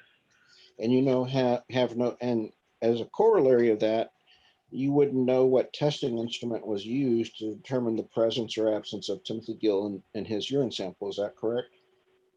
Yes, you are correct. All right. And so you don't know the level of marijuana metabolites that's in the, that was detected in the laboratory report that is before you as Exhibit 3. Would you agree? Oh, yes, I agree. All right. And so you don't know whether when they conducted the test, whether they did an enzyme immunoassay. Would you agree? Yes, I agree. And you don't know whether they did a gas chromatograph mass spectrometer test. Would you agree? Yes, I agree. And you don't know whether they did a liquid gas chromatograph mass spectrometer. Would you agree? Yes, I agree with that. And you have no personal knowledge of what any of those three testing methods are. Would you agree? Yes, I agree. And you don't know whether the sample that allegedly belongs to Timothy Gill arrived in good condition at Lenexa Labs. Is that correct? You're correct. I would have no knowledge of it. And you don't know what testing requested by the specimen collector, Daniel Lopez, was. Would you agree? Yes, I agree. And you don't know whether Quest is a U.S. Department of Health and Human Services approved laboratory. Would you agree? Yes, I would agree. Okay, and you don't know whether a medical review officer ever spoke to Mr. Gill. Would you agree with that? To that's my knowledge. Yes, I agree. I would be able to answer that. You're not able to answer that, correct? Correct. All right. And so you don't know whether an interview was conducted with Mr. Gill by a medical review officer. Is that correct? Yes. All right. So can you look at exhibit number 3, and probably about a third of the way down on the left side, there's writing that says batch ID, and it's colon 2017-0307. Yes, I see it. Do you know the significance of that? That batch ID appears to be a date. Okay. And so you don't know whether it's a date, but you assume that it's a date? Yes. Okay. So what date would you assume that it to be? March 3rd or March 7th of 2017. Okay. And so when you see the batch ID, is it your understanding that's when it would have been tested? I wouldn't be able to answer that. Okay. And you see that there's a verification date of March 6, 2017? Yes. And would you agree that the date of March 6, 2017, that's the verification date, is before the batch ID date? If I was to assume that, yes. All right. So you don't know when this test was run, do you? No. You don't have any personal knowledge of any of the information on this page, do you? No. And do you know what date the San Antonio Fire Department received this document? No, I do not. And so do you know whether 2 tests were conducted by the San Antonio Fire Department? No, I have no knowledge of that. Were you involved in the investigation of this case at all, of Timothy Gill? No, I was not involved. Did you provide any documentation to the chief of police in connection with Timothy Gill prior to the chief issuing a suspension to Timothy Gill in 2017? No, I did not. Did the chief of police, no, I'm sorry, the fire chief, and if I misspeak and say police, it's because I'm used to police and I mean fire. Did Chief Hood talk to you about whether Quest Diagnostics followed proper testing protocol under the collective bargaining agreement? No, Can you say, based upon personal knowledge, whether or not this alleged test of Timothy Gill was conducted pursuant to the provisions of the collective bargaining agreement? I would not be able to say that based on personal knowledge, no. Okay. Do you even know what the testing requirements are of the collective bargaining agreement for drug testing? Yes, that I do know as it's written by our collective bargaining agreement. Okay, and you would agree that for a test to be used, that the city must follow the collective bargaining agreement, correct? Objection, calls for legal conclusion, calls for speculation. I think he can answer if he knows. I think it calls for I'll- legal conclusion. I'll overrule the objection part, it's stated in part. I'll take the witness's answer as to his understanding of the collective bargaining agreement, not as a legal opinion as to what it means. So with that, the witness can answer. Do you need to have the question repeated, sir? I wouldn't be able to answer with full confidence on that one. Okay. And who in the San Antonio Fire Department would be able to have the competence to answer that question? That would be our city legal and our chief of the fire department. Okay, so only the chief and the attorney would know? To my knowledge, yes. Okay.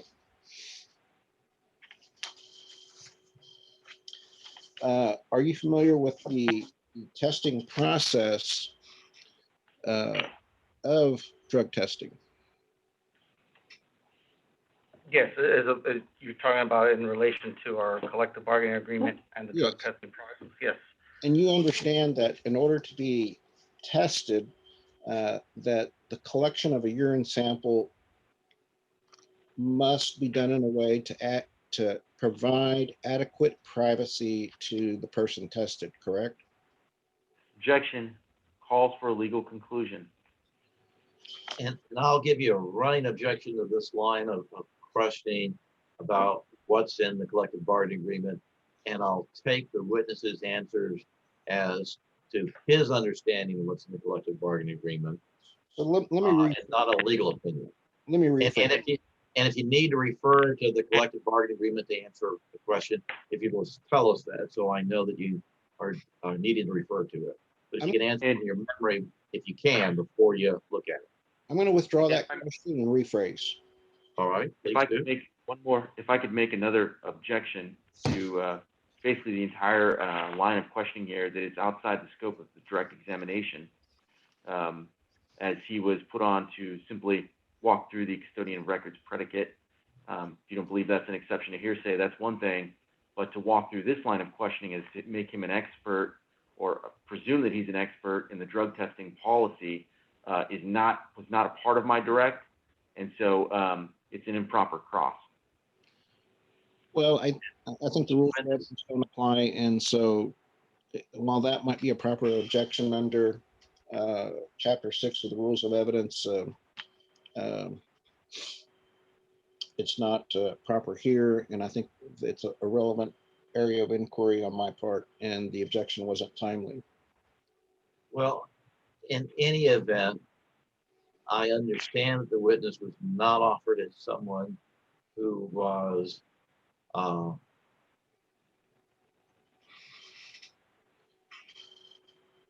familiar with the drug testing protocols as set out in the collective bargaining agreement.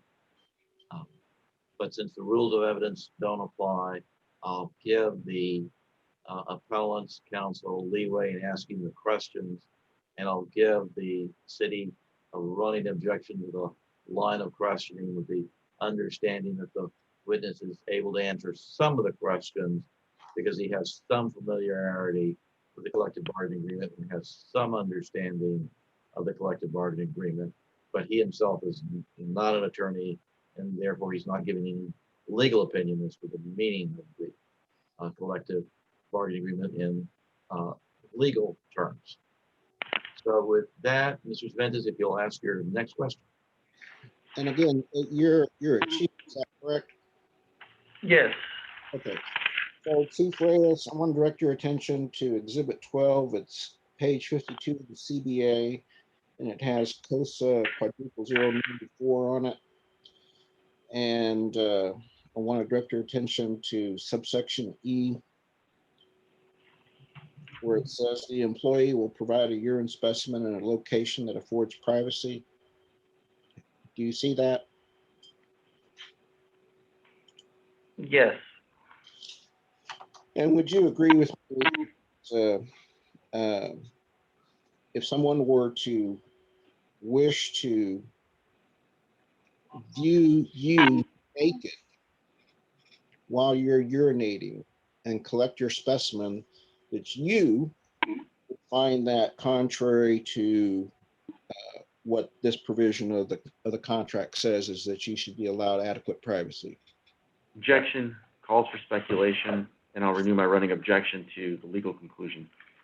Well, I'm taking question as phrase to be what the witness notion would be of privacy, not anyone else's. And if I misunderstood the question, Mrs. Ventus, if you can rephrase it, but I thought that's what you were asking. That's what I was asking. All right. And does the witness understand the question? He's asking for my opinion of what I would deem private. He's asking what your personal view would be with respect to a drug test under the circumstances he's asking about. All right. If you So have it rephrased, we can. So what he's asking me is basically my opinion of what I would consider privacy. Let me rephrase. If someone asked you to urinate with your pants down, your underwear off, and your penis was exposed, and they were permitted to observe you urinating, you would consider that to be in violation of privacy. Would you agree? Objection calls for speculation. Overruled. Yeah, I could consider that to be an invasion of privacy if they're personally monitoring to that extent. Okay. Pass the witness. Any redirect? No redirect. Thank you, Chief. I appreciate your time. Yes. And if the city is ready to call its next witness. And I observe that we're close to 11 a.m. Do we need a break at this point for anyone? I think we're able to proceed with our next witness. All right, thank you.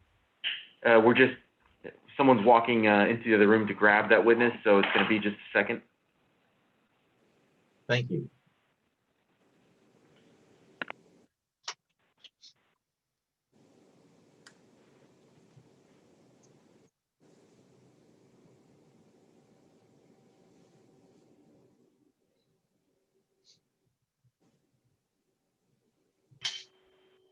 And certainly while we're waiting, if anyone wants to stand up and stretch, feel free to do so. And for that matter, feel free to stand up and stretch at any time or freshen up your coffee or whatever beverage you may be drinking. Feel free to do so.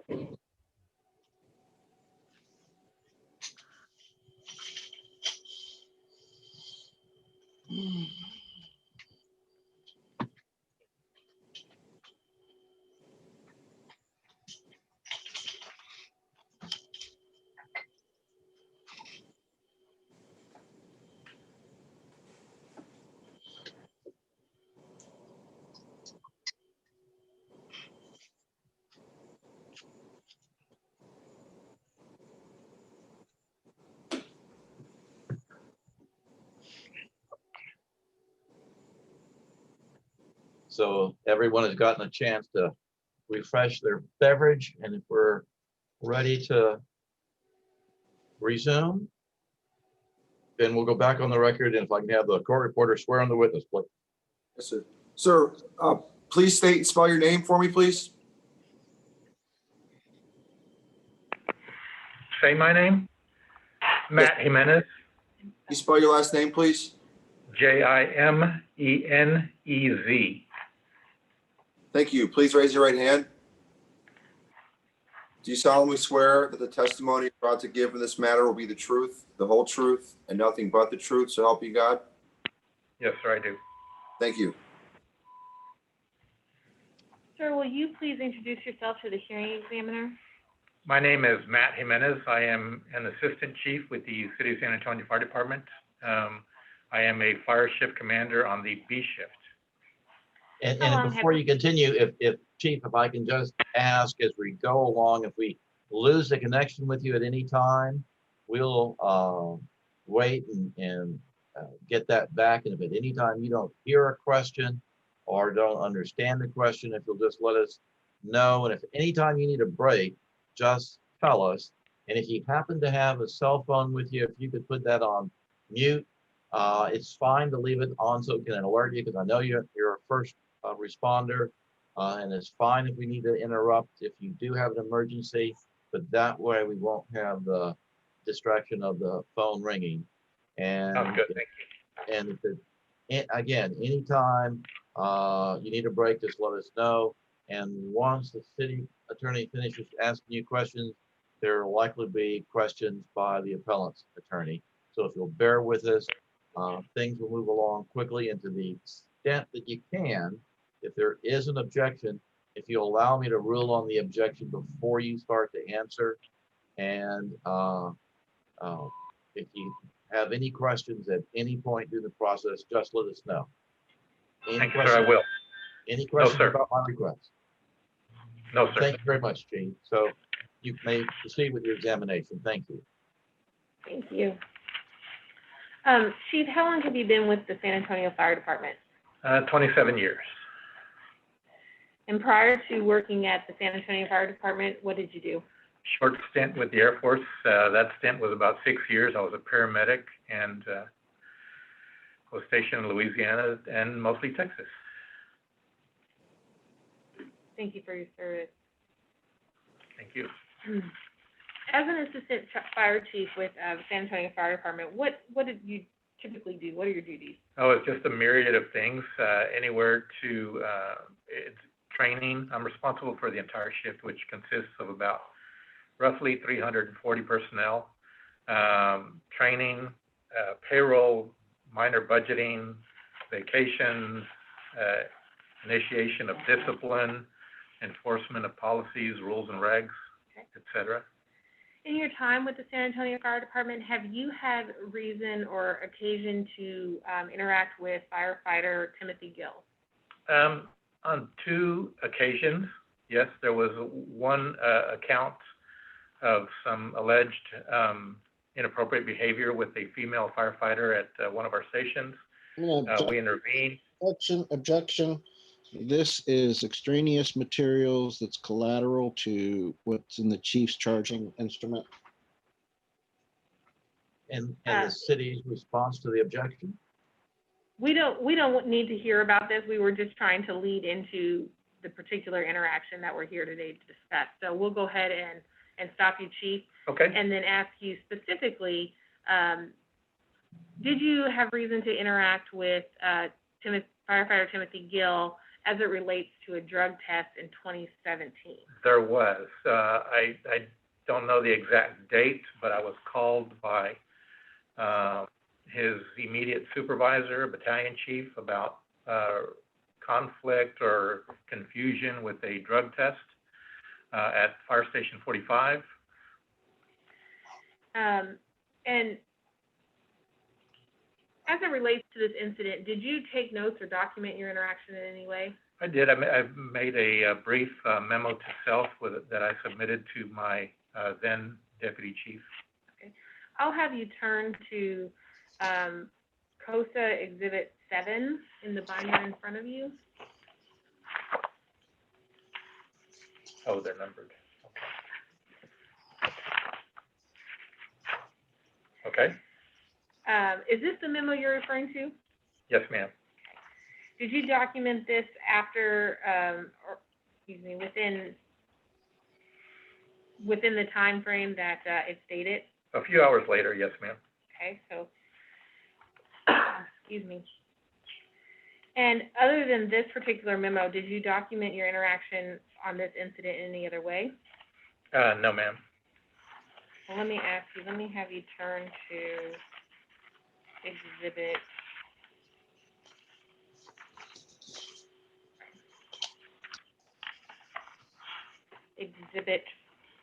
4.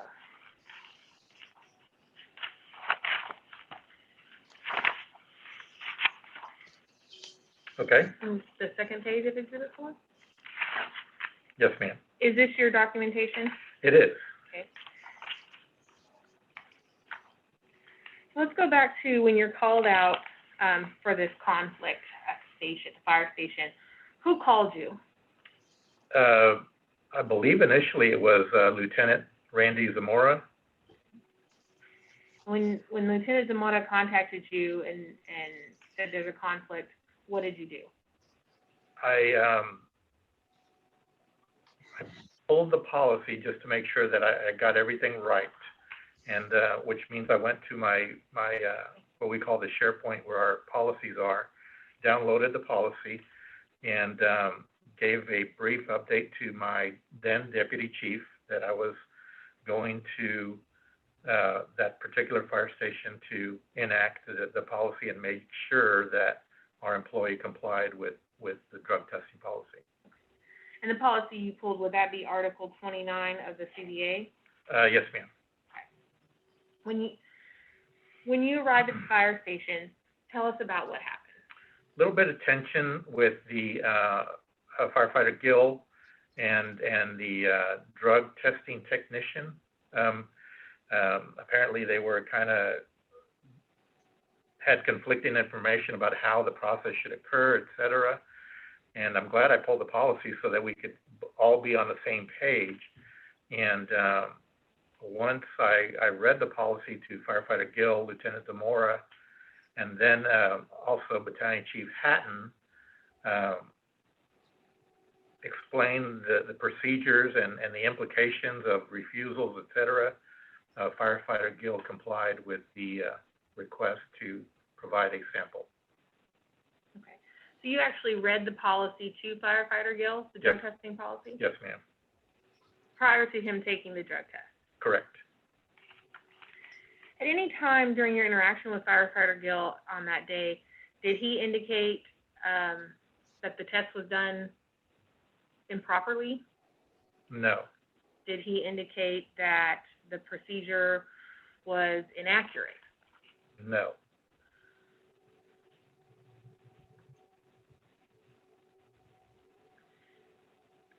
Did he ever complain that the test process was incorrect once he complied? Not about the process, no. He just kept going back about the test technician, I guess if you will, was providing him inaccurate information about signatures. And when you read the policy and after you talked to him, in your opinion, what did firefighter Gill, let me rephrase, I apologize. After you took the time to read the policy, did firefighter Gill comply with the testing procedures? Yes, ma'am. Did he appear to have any more animosity towards the drug test itself? No, no.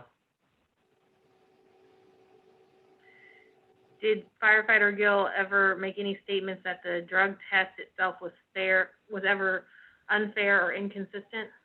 No, we I think going back to my note here about observed and unobserved, he had questions about that and what that meant, and we referred back to the policy again, and that's why I wrote that little blurb on there based on a clarification on that. He complied with the request. So there are times when drug tests have to be observed? Correct.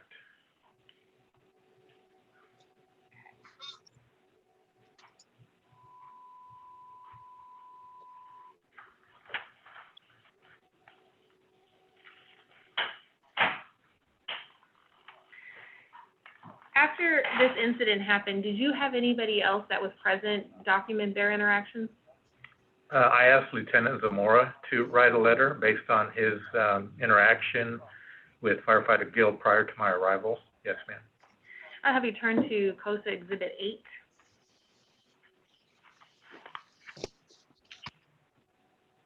Okay. Is this the letter that, or memo that you received from Lieutenant Zamora? Yes, ma'am.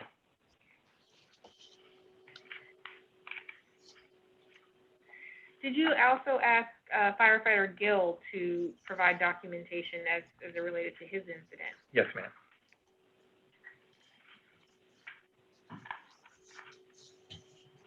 I'll have you turn to COSA Exhibit 5.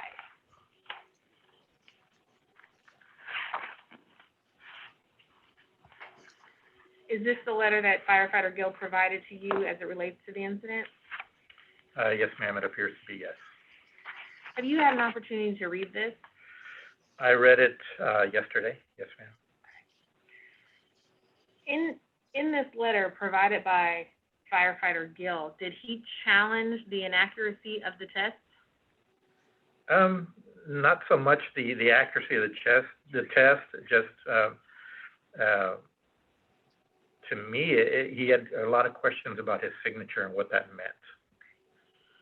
And how about the test procedure as to how the test was actually taken? No. No.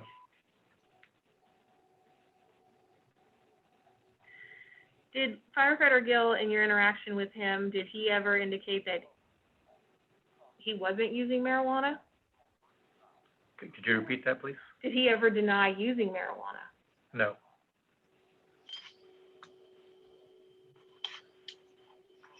One moment.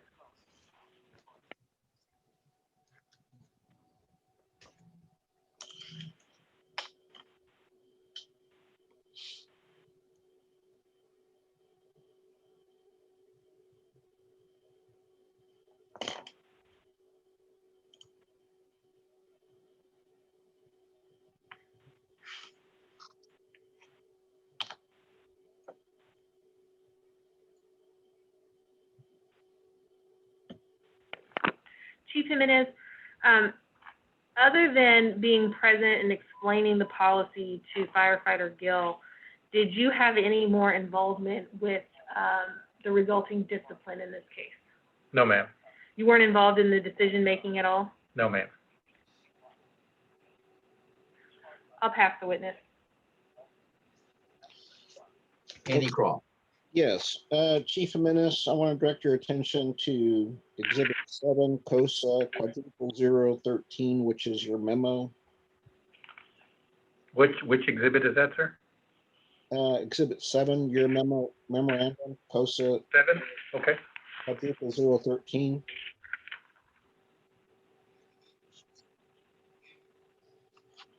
All right, so this, I want to direct your attention to the 4th paragraph where it says the lab tech, Gill and I, and VC3 Hatton walked to the bathroom selected for Gill.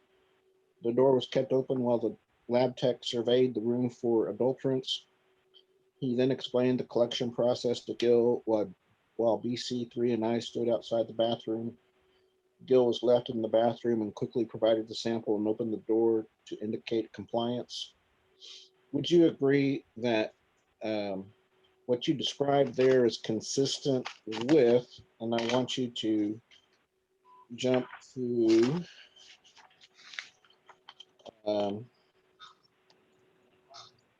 COSA quadruple 094, Exhibit 12.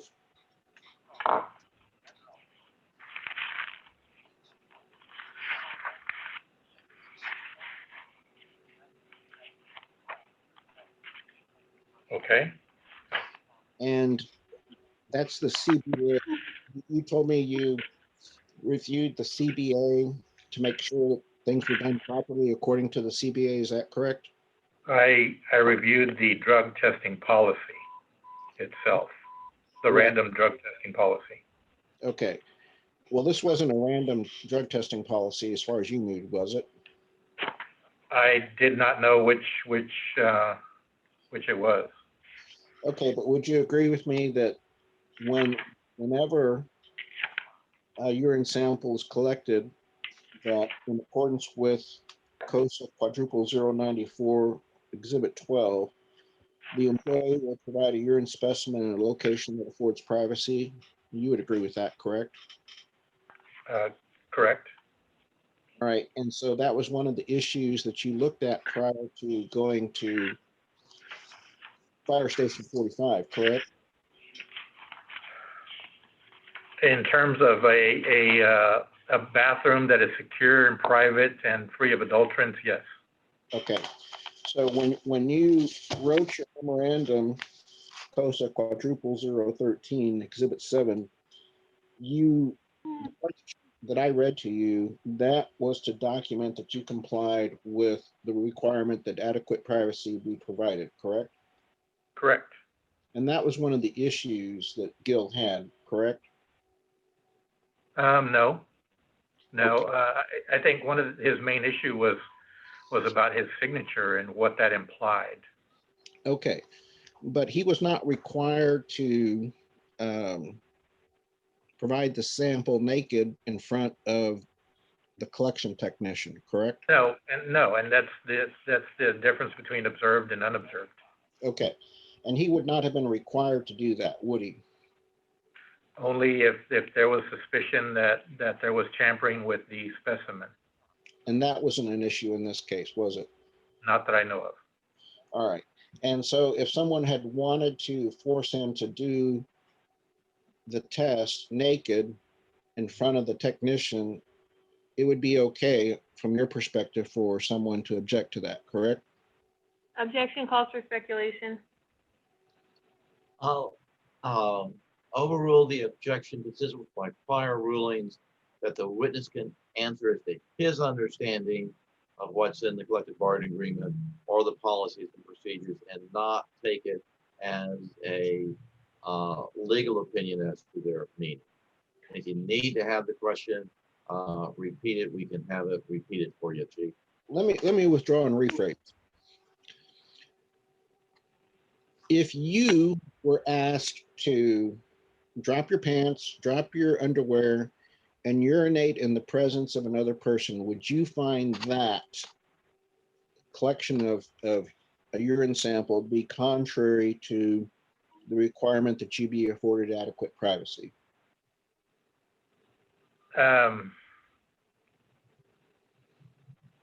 If the technician believed that I was, doing something inappropriate, that's acceptable in the policy. Okay, but that wasn't ever expressed to you by the technician, was it? I cannot recall that. All right, and so if that wasn't expressed as an issue of tampering, and you were asked to provide a specimen naked in the presence of a person watching you urinate naked, you would find that to be a violation of the adequate privacy provision in the contract, correct? Well, I'm going to object again. This line of questioning is completely irrelevant and calls for speculation across the board. Well, I'll overrule the objection because as I heard the question, it was asking for the witness's perspective if the request was made of him as opposed to a general understanding or legal understanding of the collective bargaining agreement or the policies. And with that, if the witness needs to have the question repeated, we can have the question repeated. None of that was brought up in my presence. There was never a request about being naked or I need to observe you or anything like that while I was there. Okay. But my question to you was whether you would find such a demand to be a violation of the adequate privacy provisions in the contract if that were asked of you. Again, no, as I stated earlier, that's part of the policy is that if the technician or anyone else suspects that there's tampering or potential tampering of the sample collection, then there will have to be an observed collection. Okay. By someone of the same gender. But in this case, you did not require Gill to urinate naked in front of the technician, correct? Correct. All right.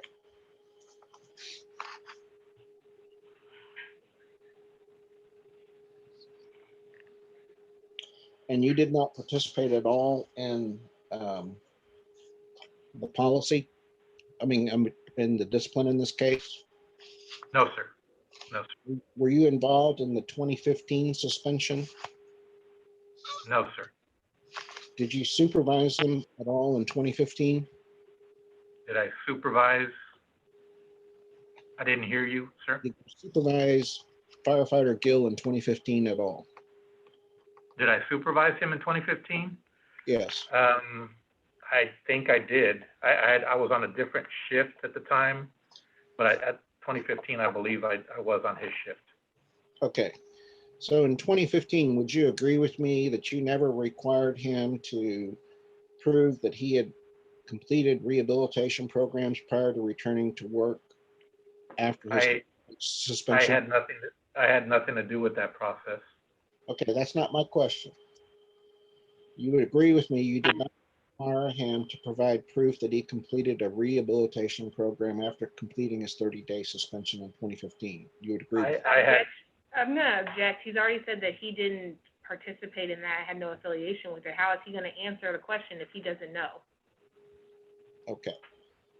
Well, I think you could rephrase if you need to explore this topic anymore, Mr. Francis. So you would agree with me that you have no knowledge whether anyone in the fire department required Gill to participate in rehabilitation in 2015 before he returned to work after serving his 30-day suspension? I can't speak to about everyone else. I had no knowledge of his infraction or discipline, so I don't know what else was going on. But as far as for me, I did not have any knowledge of that situation.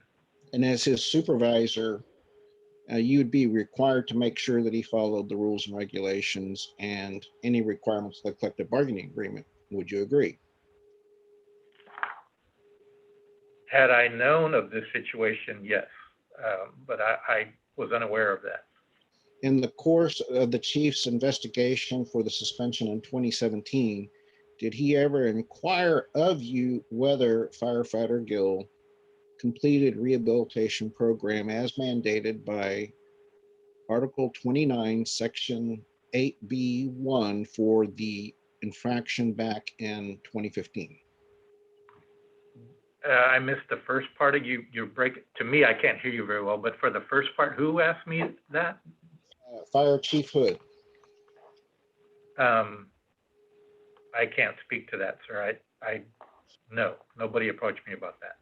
Okay, so as far as the discipline in 2017, nobody from the police, the fire department asked you about what happened in 2015 with firefighter Gill. You agree? Yes. Pass the witness. And before we restart, just so that I have a clear record, is it acceptable that if either party misspeaks and refers to the police department, we can have a notation that they meant to refer to the fire department?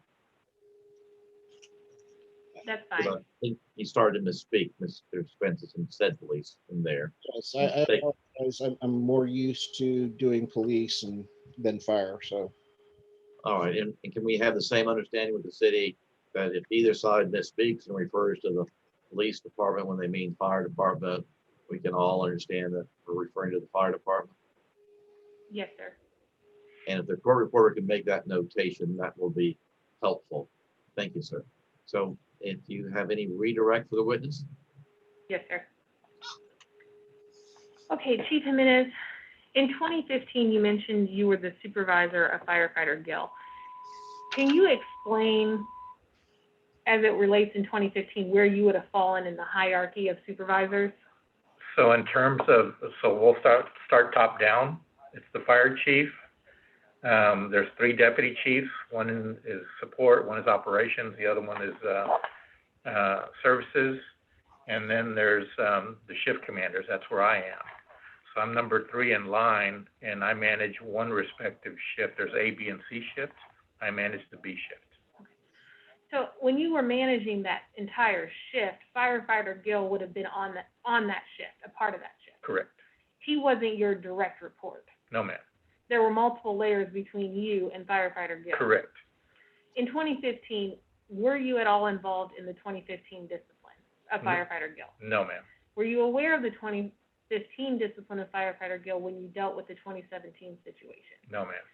In the 2017 situation, were you involved at all in the discipline side of that?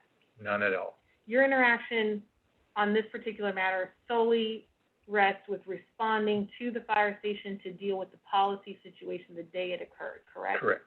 Okay. So when you go to the fire station, and in your memo you said, we walked to the bathroom selected for Gill. The door was kept open while the lab tech surveyed the room for adulterers. I'm on close to Exhibit 7, just so you know. Yes, ma'am. Did you go in the room in the bathroom with firefighter Gill when he gave his sample? No, ma'am. Were you standing outside the door? When the door was closed, yes. So the door was closed when he gave his sample. Yes, ma'am. Was anybody in the room with him? Not that I recall, no. I think we all sit outside.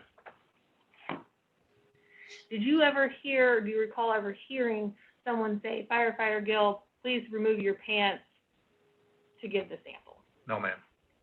At any point in time while you were there, do you recall firefighter Gill objecting or making, just objecting that he was having to remove his pants to give the sample? No. Did he make any complaints about having to remove his pants? Nope. Did he make any complaints of having his penis out and being observed? No, ma'am, nor was it in his letter to me. Is this the first time you're ever hearing of any allegations that he was naked and his penis was out when he was giving the sample? Yes. Whether or not you are naked and your penis is exposed when you're giving, Okay. When you're giving the sample, does it change the results of the drug test? No.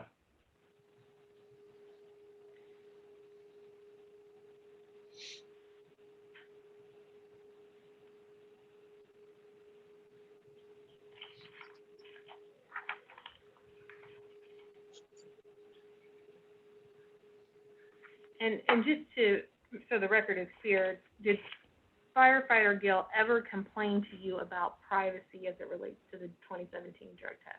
No. I'll pass the witness. Any additional cross? Nothing further. Thanks very much for your time, Chief. I appreciate it. You are welcome. And then if the city is ready to call its next witness, or do you need a short break to get the person there?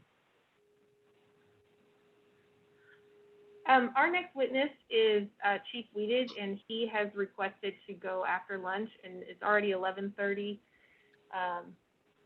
Do you want to break for lunch now? And I assume there's not another short witness we can get in before then. At this point, we don't have another short witness to fill in.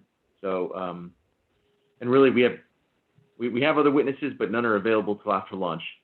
And we just didn't think we'd get through 3 of the, to basically open and the 2 witnesses prior to lunch. So That's fine that we're moving along. So why don't we break for lunch? How long would the city like for lunch? We're fine with an hour and 15 minutes, anything like that. 12:30, 12:45, or 1 would be fine to restart. All right, and where I guess I was headed is, when should we restart so you'll have your witness available that meets their schedule? 1 o'clock. All right, and does 1 o'clock work for you as well, Mr. Cervantes? That's fine. And then let's go ahead and go off the record, and we'll resume at 1 o'clock. Thank you very much. And if you folks will again keep your connections, and we will just turn off our video and mute our mics. And I don't know, Mr. Lipkin, perhaps you can answer the question for me.